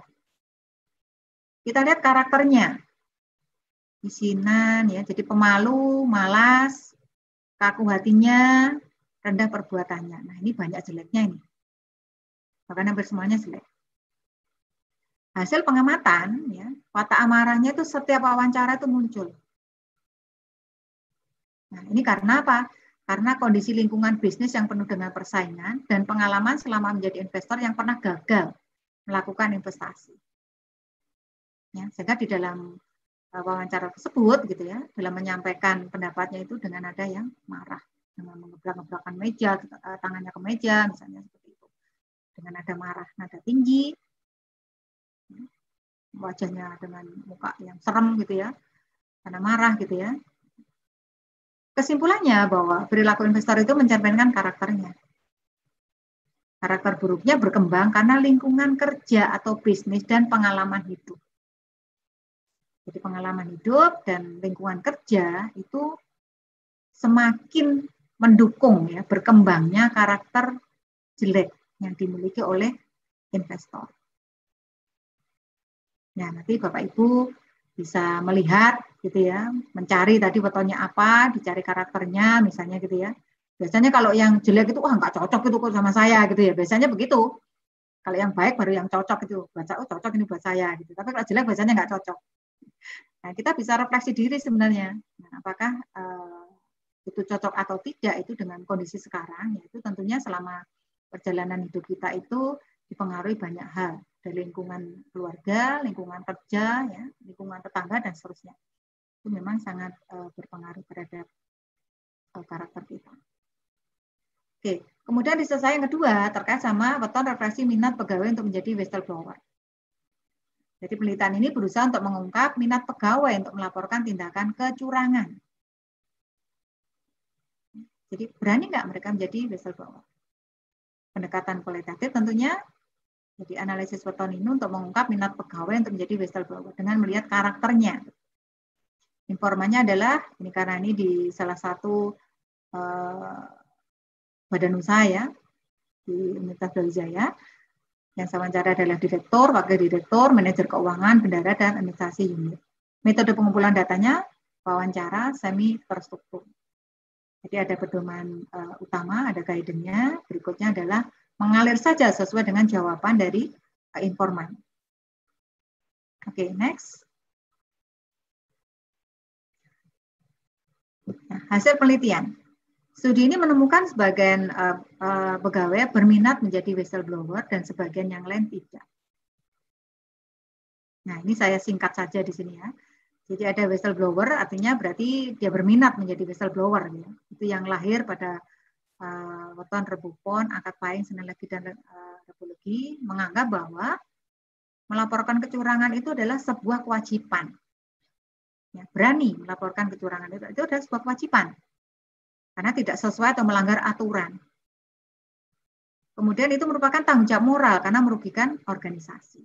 Nah, ini yang menganggap dirinya itu berani untuk melakukan atau menjadi whistleblower. Karena alasan itu. Oke, next. Nah, di sisi lain, pegawai dengan weton kemis pons, kliwon merasa tidak tega, kasihan, dan takut kalau melapor gitu ya. Rata-rata tuh takut nanti kalau saya melaporkan ya, kemudian nanti saya akan dibenci, mungkin nanti saya akan dibalas, gitu ya. Itu ada sebuah ketakutan. Merasa tidak tega, aduh kasihan ya nanti kalau dia ini kemudian kena sanksi misalnya gitu ya. Kasihan sekali gitu ya. Makanya itu tidak mau dia melaporkan. Artinya dia tidak mau menjadi whistleblower. Nah, dipengaruhi apa? Berani atau tidak berani? Atau menjadi whistleblower atau tidak mau menjadi whistleblower? Itu ada lingkungan keluarga dan lingkungan kerja yang membentuk karakter seseorang yang mempengaruhi minat pegawai untuk menjadi whistleblower. Jadi kalau di lingkungan kerja, ya lingkungan kerja yang cenderung disiplin gitu ya, orang akan mau melakukan atau menjadi whistleblower. Harus ditegakkan aturan itu. Ya, itu menurut salah satu dari informan. Saya ini bekerja dalam institusi, jadi kalau ada sebuah kesalahan gitu ya, jadi saya harus berani untuk bisa menyampaikan supaya nanti tidak berlarut-larut dan banyak merugikan institusi. Itu selain tadi yang tidak tega gitu ya. Oke, baik itu saya kira yang bisa saya sampaikan pada pertemuan malam hari ini gitu ya. Monggo kalau masih ada yang perlu didiskusikan ya. Saya kira kalau di saya ini masih jam 19.25, nggak tahu kalau yang di mana? Di Indonesia Tengah itu sudah jam 20.25.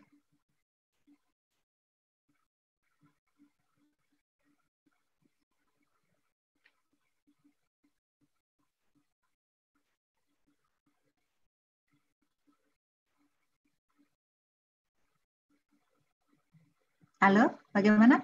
Bisa didengarkan?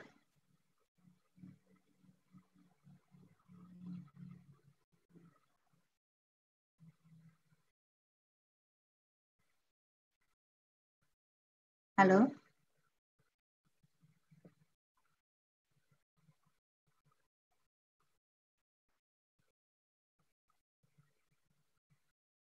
Pak Nanta bisa didengarkan suara saya?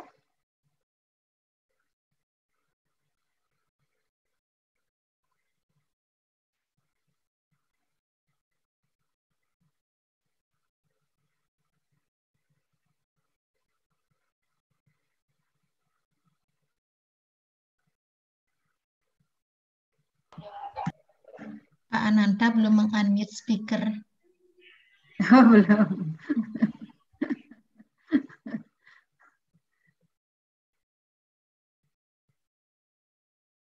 Oke, silakan Pak Ananta atau mungkin Bu Desak bisa pimpin diskusi mungkin. Oh, jangan-jangan Pak Ananta tertidur ini. Bukan Bu, Pak Ananta berbicara, tapi mungkin beliau lupa meng-unmute speakernya. Oh iya, nampak ya, di makanya video itu masih. Nampak di video beliau masih, berbicara. Perkenalkan Bu, iya, saya Ibu Kade, menarik sekali. Sementara menunggu Bu Desa membuka untuk sesi tanya jawab. Saya dosen di Prodi S2 Akuntansi. Oh iya. Okay. Iya. Terima kasih. Maka tidak apa-apa dimulai saja mungkin diskusinya. Bu Desa, bagaimana apa bisa saya ya yang mengantarkan karena kebetulan saya juga salah satu panitia. Baik, biar tidak vakum seperti ini, saya yang mengantarkan sesi tanya jawabnya. Selamat malam, Ibu Dr. Lili, Pak Ananta, Ibu Desa, dan Bapak Ibu peserta serta adik-adik mahasiswa. Baik, akan saya bacakan. Ini ada beberapa pertanyaan di kolom chat.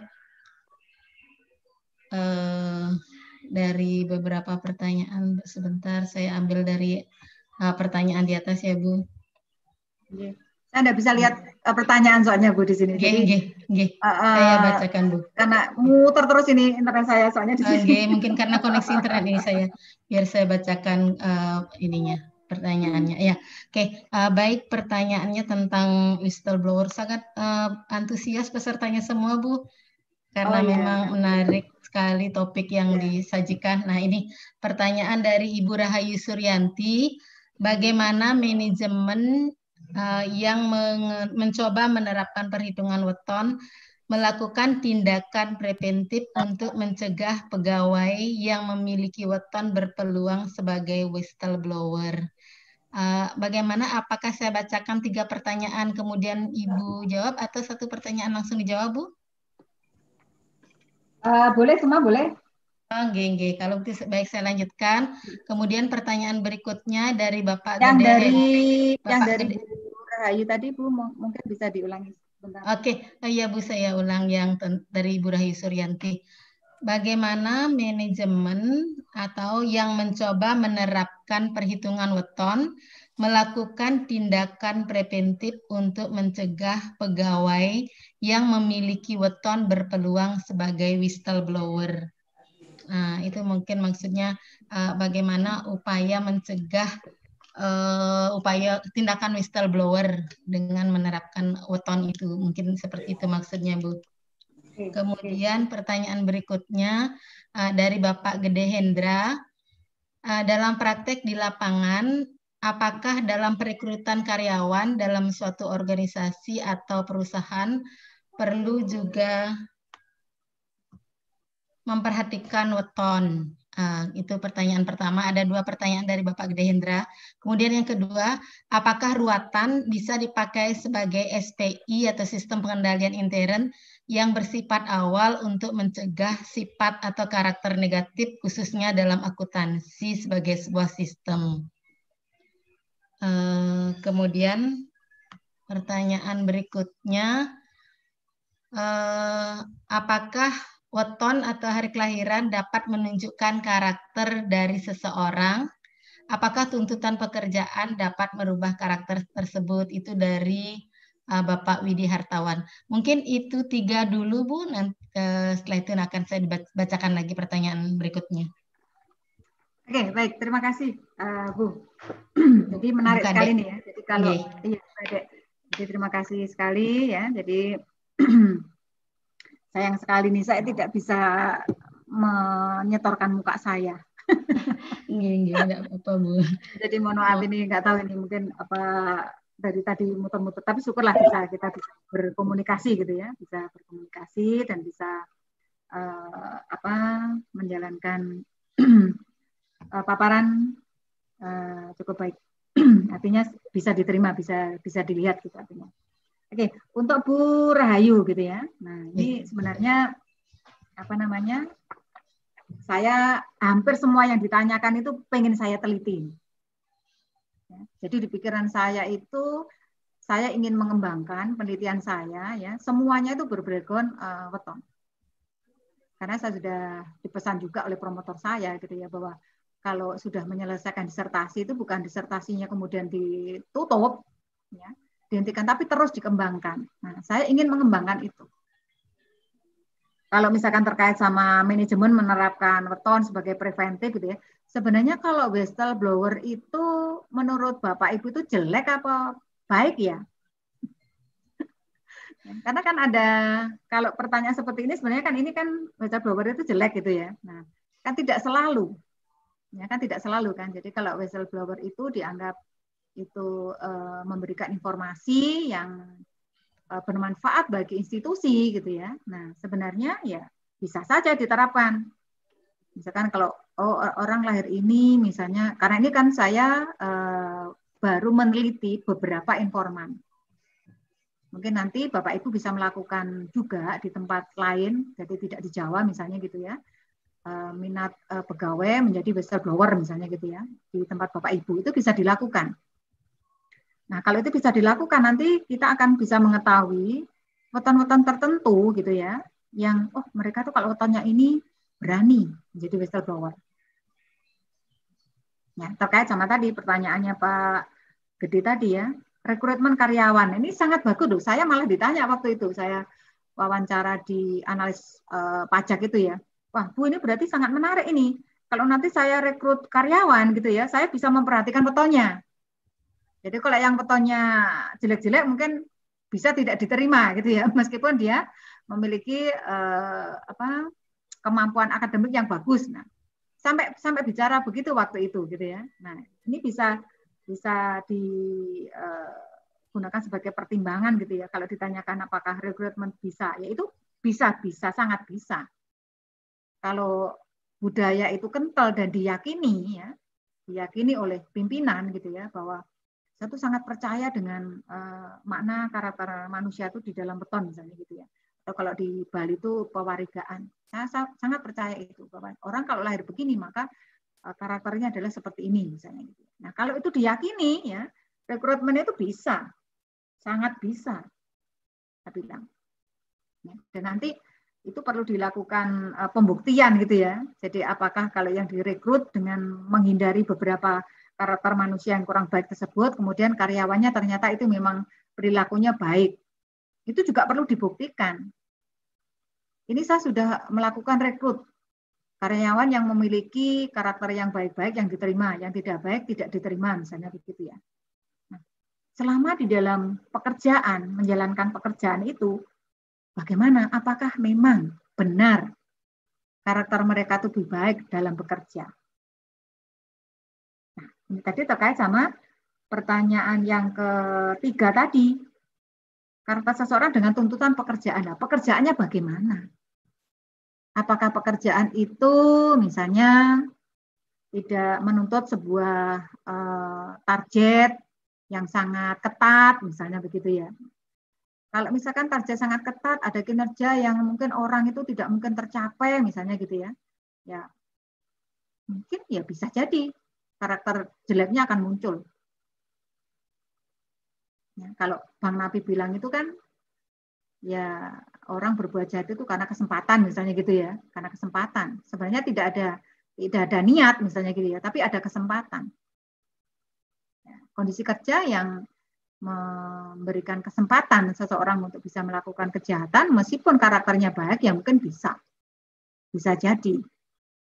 Ya, jadi bisa melihat dari tuntutan pekerjaan, ya, bisa melihat dari rekrut. Kalau rekrut ini pernah ditanyakan saya, waduh ini bagus Bu. Nanti kalau saya rekrut mungkin ini menjadi pertimbangan saya. Tapi ini loh Pak, kalau memang nanti pertimbangannya tidak hanya berasal dari kemampuan akademik atau hasil tesnya gitu ya, juga disampaikan misalnya gitu ya. Wah, itu kalau itu masih belum berani Bu saya katanya gitu ya. Belum berani katanya kalau mau menyampaikan bahwa yang dicari adalah yang memiliki weton A, B, C, D misalnya gitu ya.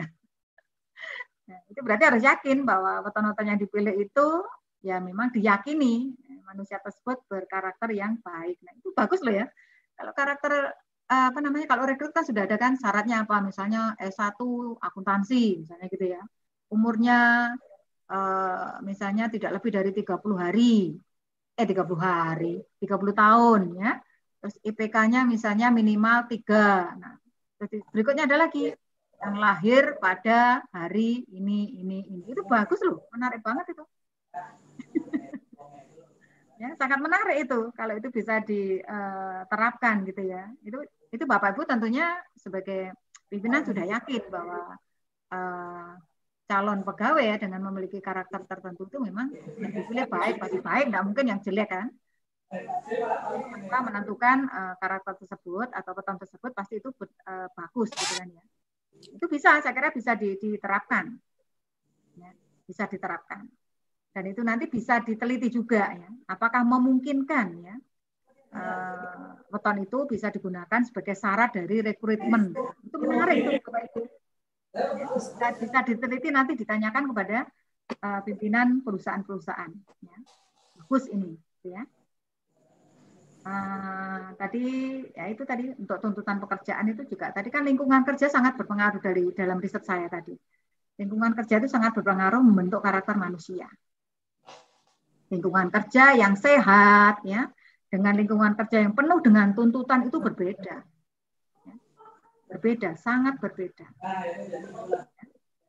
Yang dituntut harus selalu tepat, tercapai targetnya, ya. Itu keras, itu kehidupannya keras, ya. Sehingga mungkin seseorang juga akan bisa berlaku keras untuk bisa mencapai target tersebut. Jadi menarik sekali nih Bu ya. Jadi ini apa namanya? Kalau memang itu berarti bisa dikembangkan untuk riset-riset selanjutnya Bu ya. Bisa. Ini makanya nih tadi. Jadi yang ditanyakan tadi sebenarnya itu sudah ada di benak saya, itu sudah ada di benak saya. Karena saya pernah melakukan wawancara itu, yaitu tadi. Wah, ini menarik Bu. Berarti kepada saat rekrut bisa itu dipertimbangkan. Nah, itu sangat menarik. Jadi nanti bisa di wawancara gitu ya kepada pimpinan perusahaan, ya, apakah memungkinkan di dalam rekrut karyawan itu dengan melihat ya, hari kelahirannya. Sangat menarik itu. Nanti kalau tidak mengapa, kalau iya mengapa. Nah, itu bisa pada hasil penelitian. Kalau terkait dengan ruwatan itu tadi gimana Bu? Ada ininya nggak? Kalau ruwatan ini kan Jawa ini ya. Nggih, Bu. Kalau di tempat kita ada Bu, ada juga. Oh, ada juga ya? Nggih, ada. Ada upacara ruwatan berarti ya? Ya, kalau ini terkait juga dengan pertanyaan, di sini kita ada ya membayu hoton gitu istilahnya. Jadi proses untuk ya melakukan netralisasi terhadap aspek hal-hal buruk yang berpengaruh terhadap kelahiran gitu. Ya kalau di Jawa mungkin mirip dengan ruwatan gitu. Ya, istilahnya saya kira sama itu Pak. Iya, dalam penelitian Ibu, apakah ada menemukan setelah diruat ada perubahan terkait dengan persepsi perilaku dan seterusnya di bidang akuntansi, ada nggak kira-kira? Kalau di riset saya belum sampai ke situ Pak ya, jadi belum jadi belum sampai kepada ini sebenarnya kalau seperti di Jawa itu ruwatan itu kan sebenarnya ini ya membebaskan seseorang dari perilaku jelek kan gitu ya, dari pengaruh jelek. Nah, yang disebabkan kelahiran Bu ya? Nah betul ya. Jadi makanya kenapa diruat gitu ya. Nah sebenarnya juga supaya menjadi baik, supaya selamat gitu sebenarnya kalau di Jawa. Kalau mungkin di sana mungkin sama juga Pak Ananta. Ada ritual-ritual bayi hoton itu pertanyaan. Nah, ya itu ya riset lagi. Itu riset lagi peluang riset lagi gitu ya. Jadi misalnya kalau untuk tadi mencegah karakter negatif misalnya gitu ya. Anak ini loh kok terus saja berulah misalnya gitu ya di dalam kantor misalnya gitu ya. Nah, itu kan bisa juga diruat. Nah, apakah nanti setelah diruat itu berubah perilakunya? Nah, itu perlu dibuktikan juga. Ya, kebetulan riset saya belum sampai ke sana ya karena itu memang kan kalau dibilang begitu mungkin ada aspek yang lain juga yang perlu diteliti gitu ya. Saya kira itu kalau saya bilang ini bisa ya bisa. Sangat bisa. Ya, nanti diteliti kalau misalkan ada seseorang yang memiliki karakter kurang baik ya, kemudian diruat. Nah, bagaimana itu loh seperti kalau event itu ya, sebelum dan setelah ruwatan. Gitu ya. Sebelum dan setelah ruwatan. Nah, itu ya. Nah, itu perlu teliti juga gitu ya. Itu saya kira bagus itu. Itu peluang riset juga. Selain rekrutmen gitu ya. Tadi itu saya kira peluang riset yang sangat bagus. Oke, itu komentar saya mungkin Pak Ananta. Yang lain mungkin silakan. Saya tadi minta maaf ada sedikit kendala ini karena mic saya dimatikan. Jadi harapannya ya kita kuliah ini tidak terlalu tidak terlalu kaku gitu ya karena ini prosesnya kan seperti yang Ibu sampaikan tadi kuliah gitu. Jadi ini sangat menarik Bu karena memang di apapun itu kan weton itu merupakan pengetahuan tradisional kan demikian Bu ya. Di sumber pengetahuan. Mungkin kira-kira bisa dijelaskan sedikit bagaimana proses orang-orang zaman dahulu bisa mendapatkan weton ini. Ibu pernah ini nggak Bu? Dalam riset itu ada nggak kira-kira? Iya. Jadi meskipun saya ini orang Jawa gitu ya, jadi orang Jawa gitu ya. Tapi kalau ditanya misalnya tentang weton itu sebenarnya saya juga kurang paham. Waktu itu saya ketika mulai proses disertasi itu saya mencoba untuk berguru gitu ya. Jadi mencoba berguru ke Jogja. Jadi di Jogja itu ada orang profesor gitu ya, yang di FIB UNJ, ya, yang menekuni bidang ini. Iya. Nah, saya tanya gitu kan ya, meskipun sebenarnya bisa juga membaca gitu ya. Kok bisa ya dulu itu ada weton ya, kemudian orang melihat kok karakternya bisa seperti ini, ada yang berbeda-beda, ada sisi baik, ada sisi buruk gitu ya. Tadi sebenarnya sudah sedikit saya sampaikan gitu ya, bahwa sebenarnya weton itu kan dihasilkan dari sebuah riset juga kan. Cuma kalau orang dulu mengatakan ini bukan penelitian, jadi cuma titen, orang itu niteni itu adalah mengamati. Orang misalkan kalau yang lahir, misalkan Jumat Pon, ya seperti hari ini misalnya itu karakternya seperti apa. Oh yang ini adalah si A begini, si B lahirnya sama, karakternya begini. Si J lahirnya sama, karakternya begini. Lalu dari berbagai pengamatan tersebut dijadikan satu. Ya, jadikan satu. Sehingga di dalam makna dari karakter weton tersebut gitu ya, berdasarkan pengamatan atau orang Jawa mengatakan itu ada ilmu titen gitu ya. Nah, itu ada sisi buruk, ada sisi jeleknya. Kalau tadi misalkan banyak sisi buruknya ya mungkin pengamatan nenek moyang kita zaman dulu ya. Orang yang kelahiran tertentu itu ya memang banyak sisi buruknya, sehingga menuliskan di dalam primbon itu maknanya adalah banyak sisi buruknya. Ya, jadi makna weton itu tidak tunggal ya, tidak satu bahwa orang yang lahir ini adalah misalnya penyayang, itu nggak ada, cuma satu tidak ada, tapi banyak aspek, banyak makna gitu ya. Karena memang melalui beberapa pengamatan yang itu tidak hanya dilakukan sekali dua kali, tapi turun temurun ya, dari nenek moyang itu turun temurun gitu ya, dilakukan pengamatan beberapa kali gitu ya, sehingga menghasilkan hasil yang empiris karena berdasarkan pengamatan panca indera. Jadi mata, ya, pendengaran itu bisa simpulkan bahwa kalau orang lahir pada weton tertentu, yaitu karakternya adalah A, B, C, D misalnya gitu. Itu adalah saya tanya seperti itu, yaitu sebenarnya itu penelitian juga berdasarkan pengamatan kan gitu. Ya.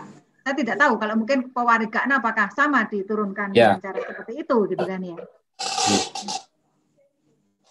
Kira-kira jadi ada bukti empirik mungkin ya di masa yang lalu sehingga bagaimana melihat kecenderungan hari kelahiran atau weton itu terhadap perilaku seseorang kan demikian.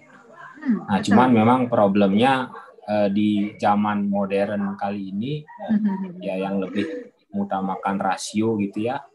Jadi ya ketika pengetahuan itu berangkat dari pengetahuan tradisi kita, maka kemudian itu dipinggirkan kan demikian. Iya, betul. Oke, jadi itu dianggap bukan pengetahuan gitu sehingga kemudian tidak layak. Padahal Bu Lili dalam risetnya menemukan ya ada korelasi gitu, ada korelasi terkait dengan aspek weton dengan perilaku keakuntansian ya di mana informan beliau bekerja. Jadi ini menarik sekali.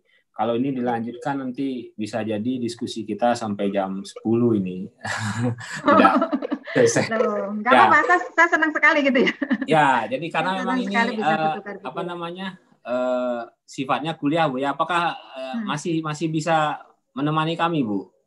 Bisa, enggak apa-apa. Monggo silakan, enggak apa-apa. Silakan, jadi apa-apa. Ya, ini ada tadi pertanyaan yang raise hand siapa itu ya?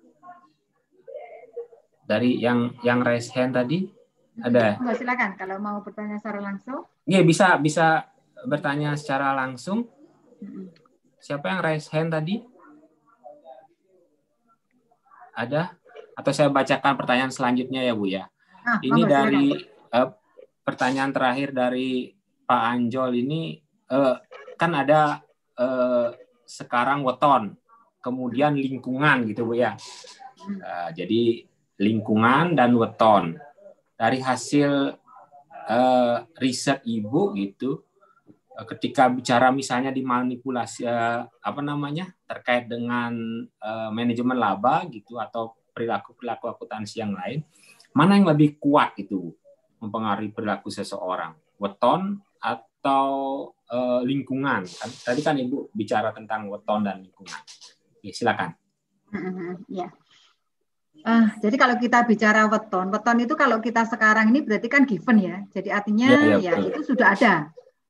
Sudah ada kan? Kita tinggal menggunakan saja karena kita bisa melihat dari buku Primbon Jawa gitu ya. Jadi Primbon Jawa itu tentang apa? Weton itu kita sudah bisa tahu maknanya apa sih weton tertentu gitu ya. Nah, dari weton itu kan merupakan tadi sudah saya sampaikan itu adalah hasil sebuah pengamatan orang zaman dulu yang dilakukan turun-temurun ya, berulang-ulang ya, sehingga menghasilkan sebuah makna tertentu dari setiap weton gitu ya. Nah, tadi saya sampaikan bahwa weton itu ada sisi buruk, ada sisi baiknya.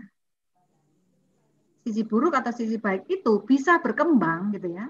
Di dalam riset saya itu ya, bisa berkembang atau mungkin bisa berkurang atau bahkan hilang gitu ya. Itu dipengaruhi oleh lingkungan. Bisa lingkungan keluarga ya. Jadi tadi ada kan yang informan itu sebenarnya itu secara makna dari weton itu keras gitu ya. Keras, pemarah gitu ya. Tetapi di dalam wawancara tersebut itu sama sekali tidak menunjukkan sikap-sikap tersebut. Nah, setelah saya tanya gitu ya, meskipun saya tidak memberikan kesimpulan kepada informan gitu ya, artinya oh Bapak itu berarti wetonnya tidak, berarti tidak sesuai dengan wetonnya tidak. Saya tidak menyampaikan seperti itu, tapi saya tanyakan background dari kehidupannya sehari-hari. Misalkan Bapak itu orang tuanya bekerja di mana, atau sebagai apa, dan seterusnya gitu ya. Terus keseharian dari informan tersebut, misalnya begitu ya, kehidupannya sehari-hari. Oh Bu, kalau saya itu ini mendalami spiritual Bu, bisa mendalami spiritual gitu ya, sehingga saya itu ingin hidup saya itu tentram gitu ya, tidak bergejolak gitu ya. Nah, dari situ kelihatan bahwa lingkungan lingkungan keluarga gitu ya, itu sangat menentukan, sangat membentuk karakter manusia. Sehingga yang menurut karakter wetonnya tadi jelek gitu ya, itu sekarang menjadi tidak nampak. Ya, salah satu contoh ya, mengapa anak itu dimasukkan ke pondok pesantren misalnya begitu ya. Nah, itu kan harapan orang tuanya, misalkan anak itu nakal. Kalau anak itu nakal biasanya kan nanti kalau nakal nanti tak masukkan di pondok gitu ya. Nah, harapannya apa? Nanti setelah keluar dari pondok, maka anak itu akan perilakunya akan berubah menjadi baik. Harapannya kan begitu. Nah, itu berarti di dalam lingkungan anak tersebut gitu ya, di mana itu misalkan di pondok tadi gitu ya, membentuk karakternya yang jelek itu menjadi berkurang atau mungkin hilang ya, menjadi baik. Nah, itu berarti di lingkungan lingkungan keluarga, kemudian lingkungan tetangga, lingkungan kerja gitu ya, itu berpengaruh. Bisa jadi memperkuat dari karakter weton kita, bisa juga memperlemah. Jadi artinya, dari contoh tadi itu ada orang yang bekerja di dalam lingkungan yang penuh dengan persaingan.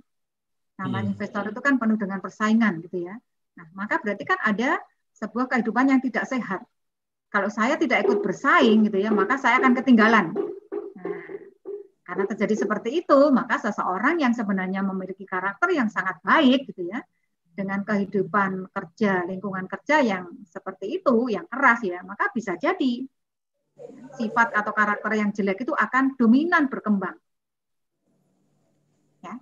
Jadi bisa yang baik menjadi jelek, yang jelek menjadi baik. Itu karena lingkungan. Iya. Nah, seperti itu Pak Ananta. Jadi ini sekaligus menjawab pertanyaannya Widi ya, yang bertanya soal apakah tuntutan pekerjaan dapat merubah karakter gitu ya. Jadi tuntutan pekerjaan ya itu termasuk lingkungan juga Bu. Iya betul. Oh itu tadi yang pertanyaan nomor 3 tadi ya. Iya. Terkait dengan itu namanya? Apakah tuntutan pekerjaan itu dapat mengubah karakter sebagaimana yang sudah digariskan lah, bisa dikatakan digariskan. Betul. Iya, jadi itu dari Bapak Ibu mungkin ya itu bisa refleksi diri ya, jadi refleksi diri gitu ya. Iya. Di dalam kita bekerja sekarang ini misalnya gitu ya, itu kita di lingkungan yang bagaimana? Iya. Teman-teman kita tuh seperti apa? Nah nanti kadang-kadang itu kan kita tuh kemudian kalau di dalam kampus misalnya Pak Nanta ya, Itu secara otomatis kita tuh akan mengalir dalam aliran yang sesuai dengan keinginannya kita. Oh, kalau saya ikut ke sana itu garis keras misalnya gitu ya. Kalau ikut ke kiri itu adalah misalnya nah itu secara otomatis kita tuh akan terkotak-kotak seperti itu. Nah, itu yang otomatis akan membentuk karakter manusia. Misalnya kalau tadi saya contohkan di keluarga, misalkan ada keluarga broho misalnya gitu ya. Nah, bisa jadi anaknya itu sebenarnya memiliki karakter yang baik, ya, tapi di dalam keluarga itu tidak kondusif, misalnya begitu ya. Itu bisa jadi karakter anak itu menjadi tidak baik. Itu sangat-sangat kelihatan kalau yang lingkungan keluarga, lingkungan kerja membentuk atau mempengaruhi karakter manusia. Jadi artinya bisa mengubah dari karakter yang ada di wetonya atau pewarigaannya menjadi karakter yang lain gitu ya, yang bisa menjadi lebih baik, bisa juga menjadi lebih buruk. Nah, gitu Pak Ananta. Ya, jadi menarik sekali Bu. Kalau bisa saya simpulkan berarti jadi weton ini sebagai sebuah pengetahuan gitu. Jadi sangat penting ya terutama ketika kita bicara ya perspektif postmodern Bu ya. Ya yang menjadikan ya bahwa logosentrisme itu ya bukan satu-satunya cara untuk mencari kebenaran gitu. Padahal kebenaran yang lain terkait dengan pengetahuan tradisional ini penting sekali. Tentu saja kemudian kita sebagai orang akuntansi gitu memiliki ya kewajiban atau panggilan lah untuk ya berusaha terus menggali gitu. Menggali pengetahuan tradisional yang bisa kita manfaatkan untuk memperkaya khasanah ilmu akuntansi. Tentu saja hal-hal ini menuntut riset yang semakin beragam dan mendalam gitu. Jadi terima kasih Bu Lili atas pemaparan materinya gitu. Jadi harapannya semua hal yang yang kemudian dipertanyakan oleh mahasiswa itu bisa terjawab gitu. Nanti seandainya ada yang masih mengganjal gitu, nanti biar mereka sampaikan ke saya, nanti akan saya teruskan ke Bu Lili gitu. Karena ya tentu saja hubungan ini tidak tidak berakhir sampai di sini gitu. Harapannya kita terus bisa menyambung komunikasi dalam konteks pengembangan ilmu akuntansi. Itu saja yang mungkin bisa saya sampaikan pada kesempatan kali ini. Jadi ini sudah molor hampir 30 menit ya. Jadi terutama karena ya materi yang dibawakan sedemikian menarik. Saya juga mohon maaf karena ada beberapa kendala teknis tadi gitu. Jadi ini merupakan kali pertama kita melakukan kuliah tamu meskipun sudah dipersiapkan dengan cukup lama karena ada kendala ya karena keterbatasan personel juga, kemudian ada beberapa hal yang cukup mengganggu tadi. Jadi harapannya nanti di sesi kuliah tamu selanjutnya kita bisa tingkatkan. Itu yang menjadi penekanan kita malam hari ini. Terima kasih sekali lagi Bu Lili. Terima kasih juga kepada adik-adik mahasiswa S2 akuntansi serta mahasiswa dari S1 akuntansi yang berkesempatan hadir, juga teman-teman sekalian yang kesempatan hadir. Kesempatan selanjutnya adalah kita melakukan sesi foto bersama gitu ya. Nah, jadi mohon kepada peserta semua untuk bisa menghidupkan kameranya ya, videonya. Bu Lili juga Bu Lili nggak bisa ya. Ini Bu Lili juga ada kendala sinyal ini. Ini saya pakai handphone ini Pak. Ya. Saya pakai handphone ada di saya di situ. Oke. Adik Tri bisa ya kira-kira memfoto? Oh ini dari Pak Wira sekaligus langsung foto. Udah Pak, udah semua panitia yang suruh handle untuk. Oh gitu, ya. Ini halaman pertama ya. Kita foto. Kemudian yang kedua, oke, sudah masuk. Ya, selanjutnya Pak Wir.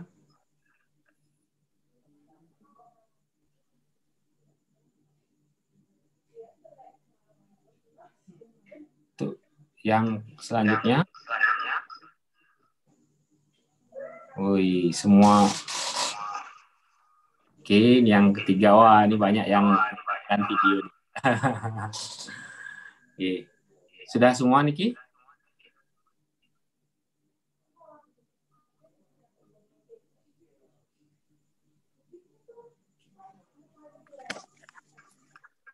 Sudah, Pak. Sudah ya? Oke. Jadi itu pertemuan kita kali ini. Jadi semoga bermanfaat bagi kita semua. Ibu Lili, terima kasih banyak, Bu. Ya, sama-sama, Pak. Semoga kita bisa bertemu dalam kesempatan yang lebih baik lagi nanti. Jadi harapannya komunikasi kita tetap jalan.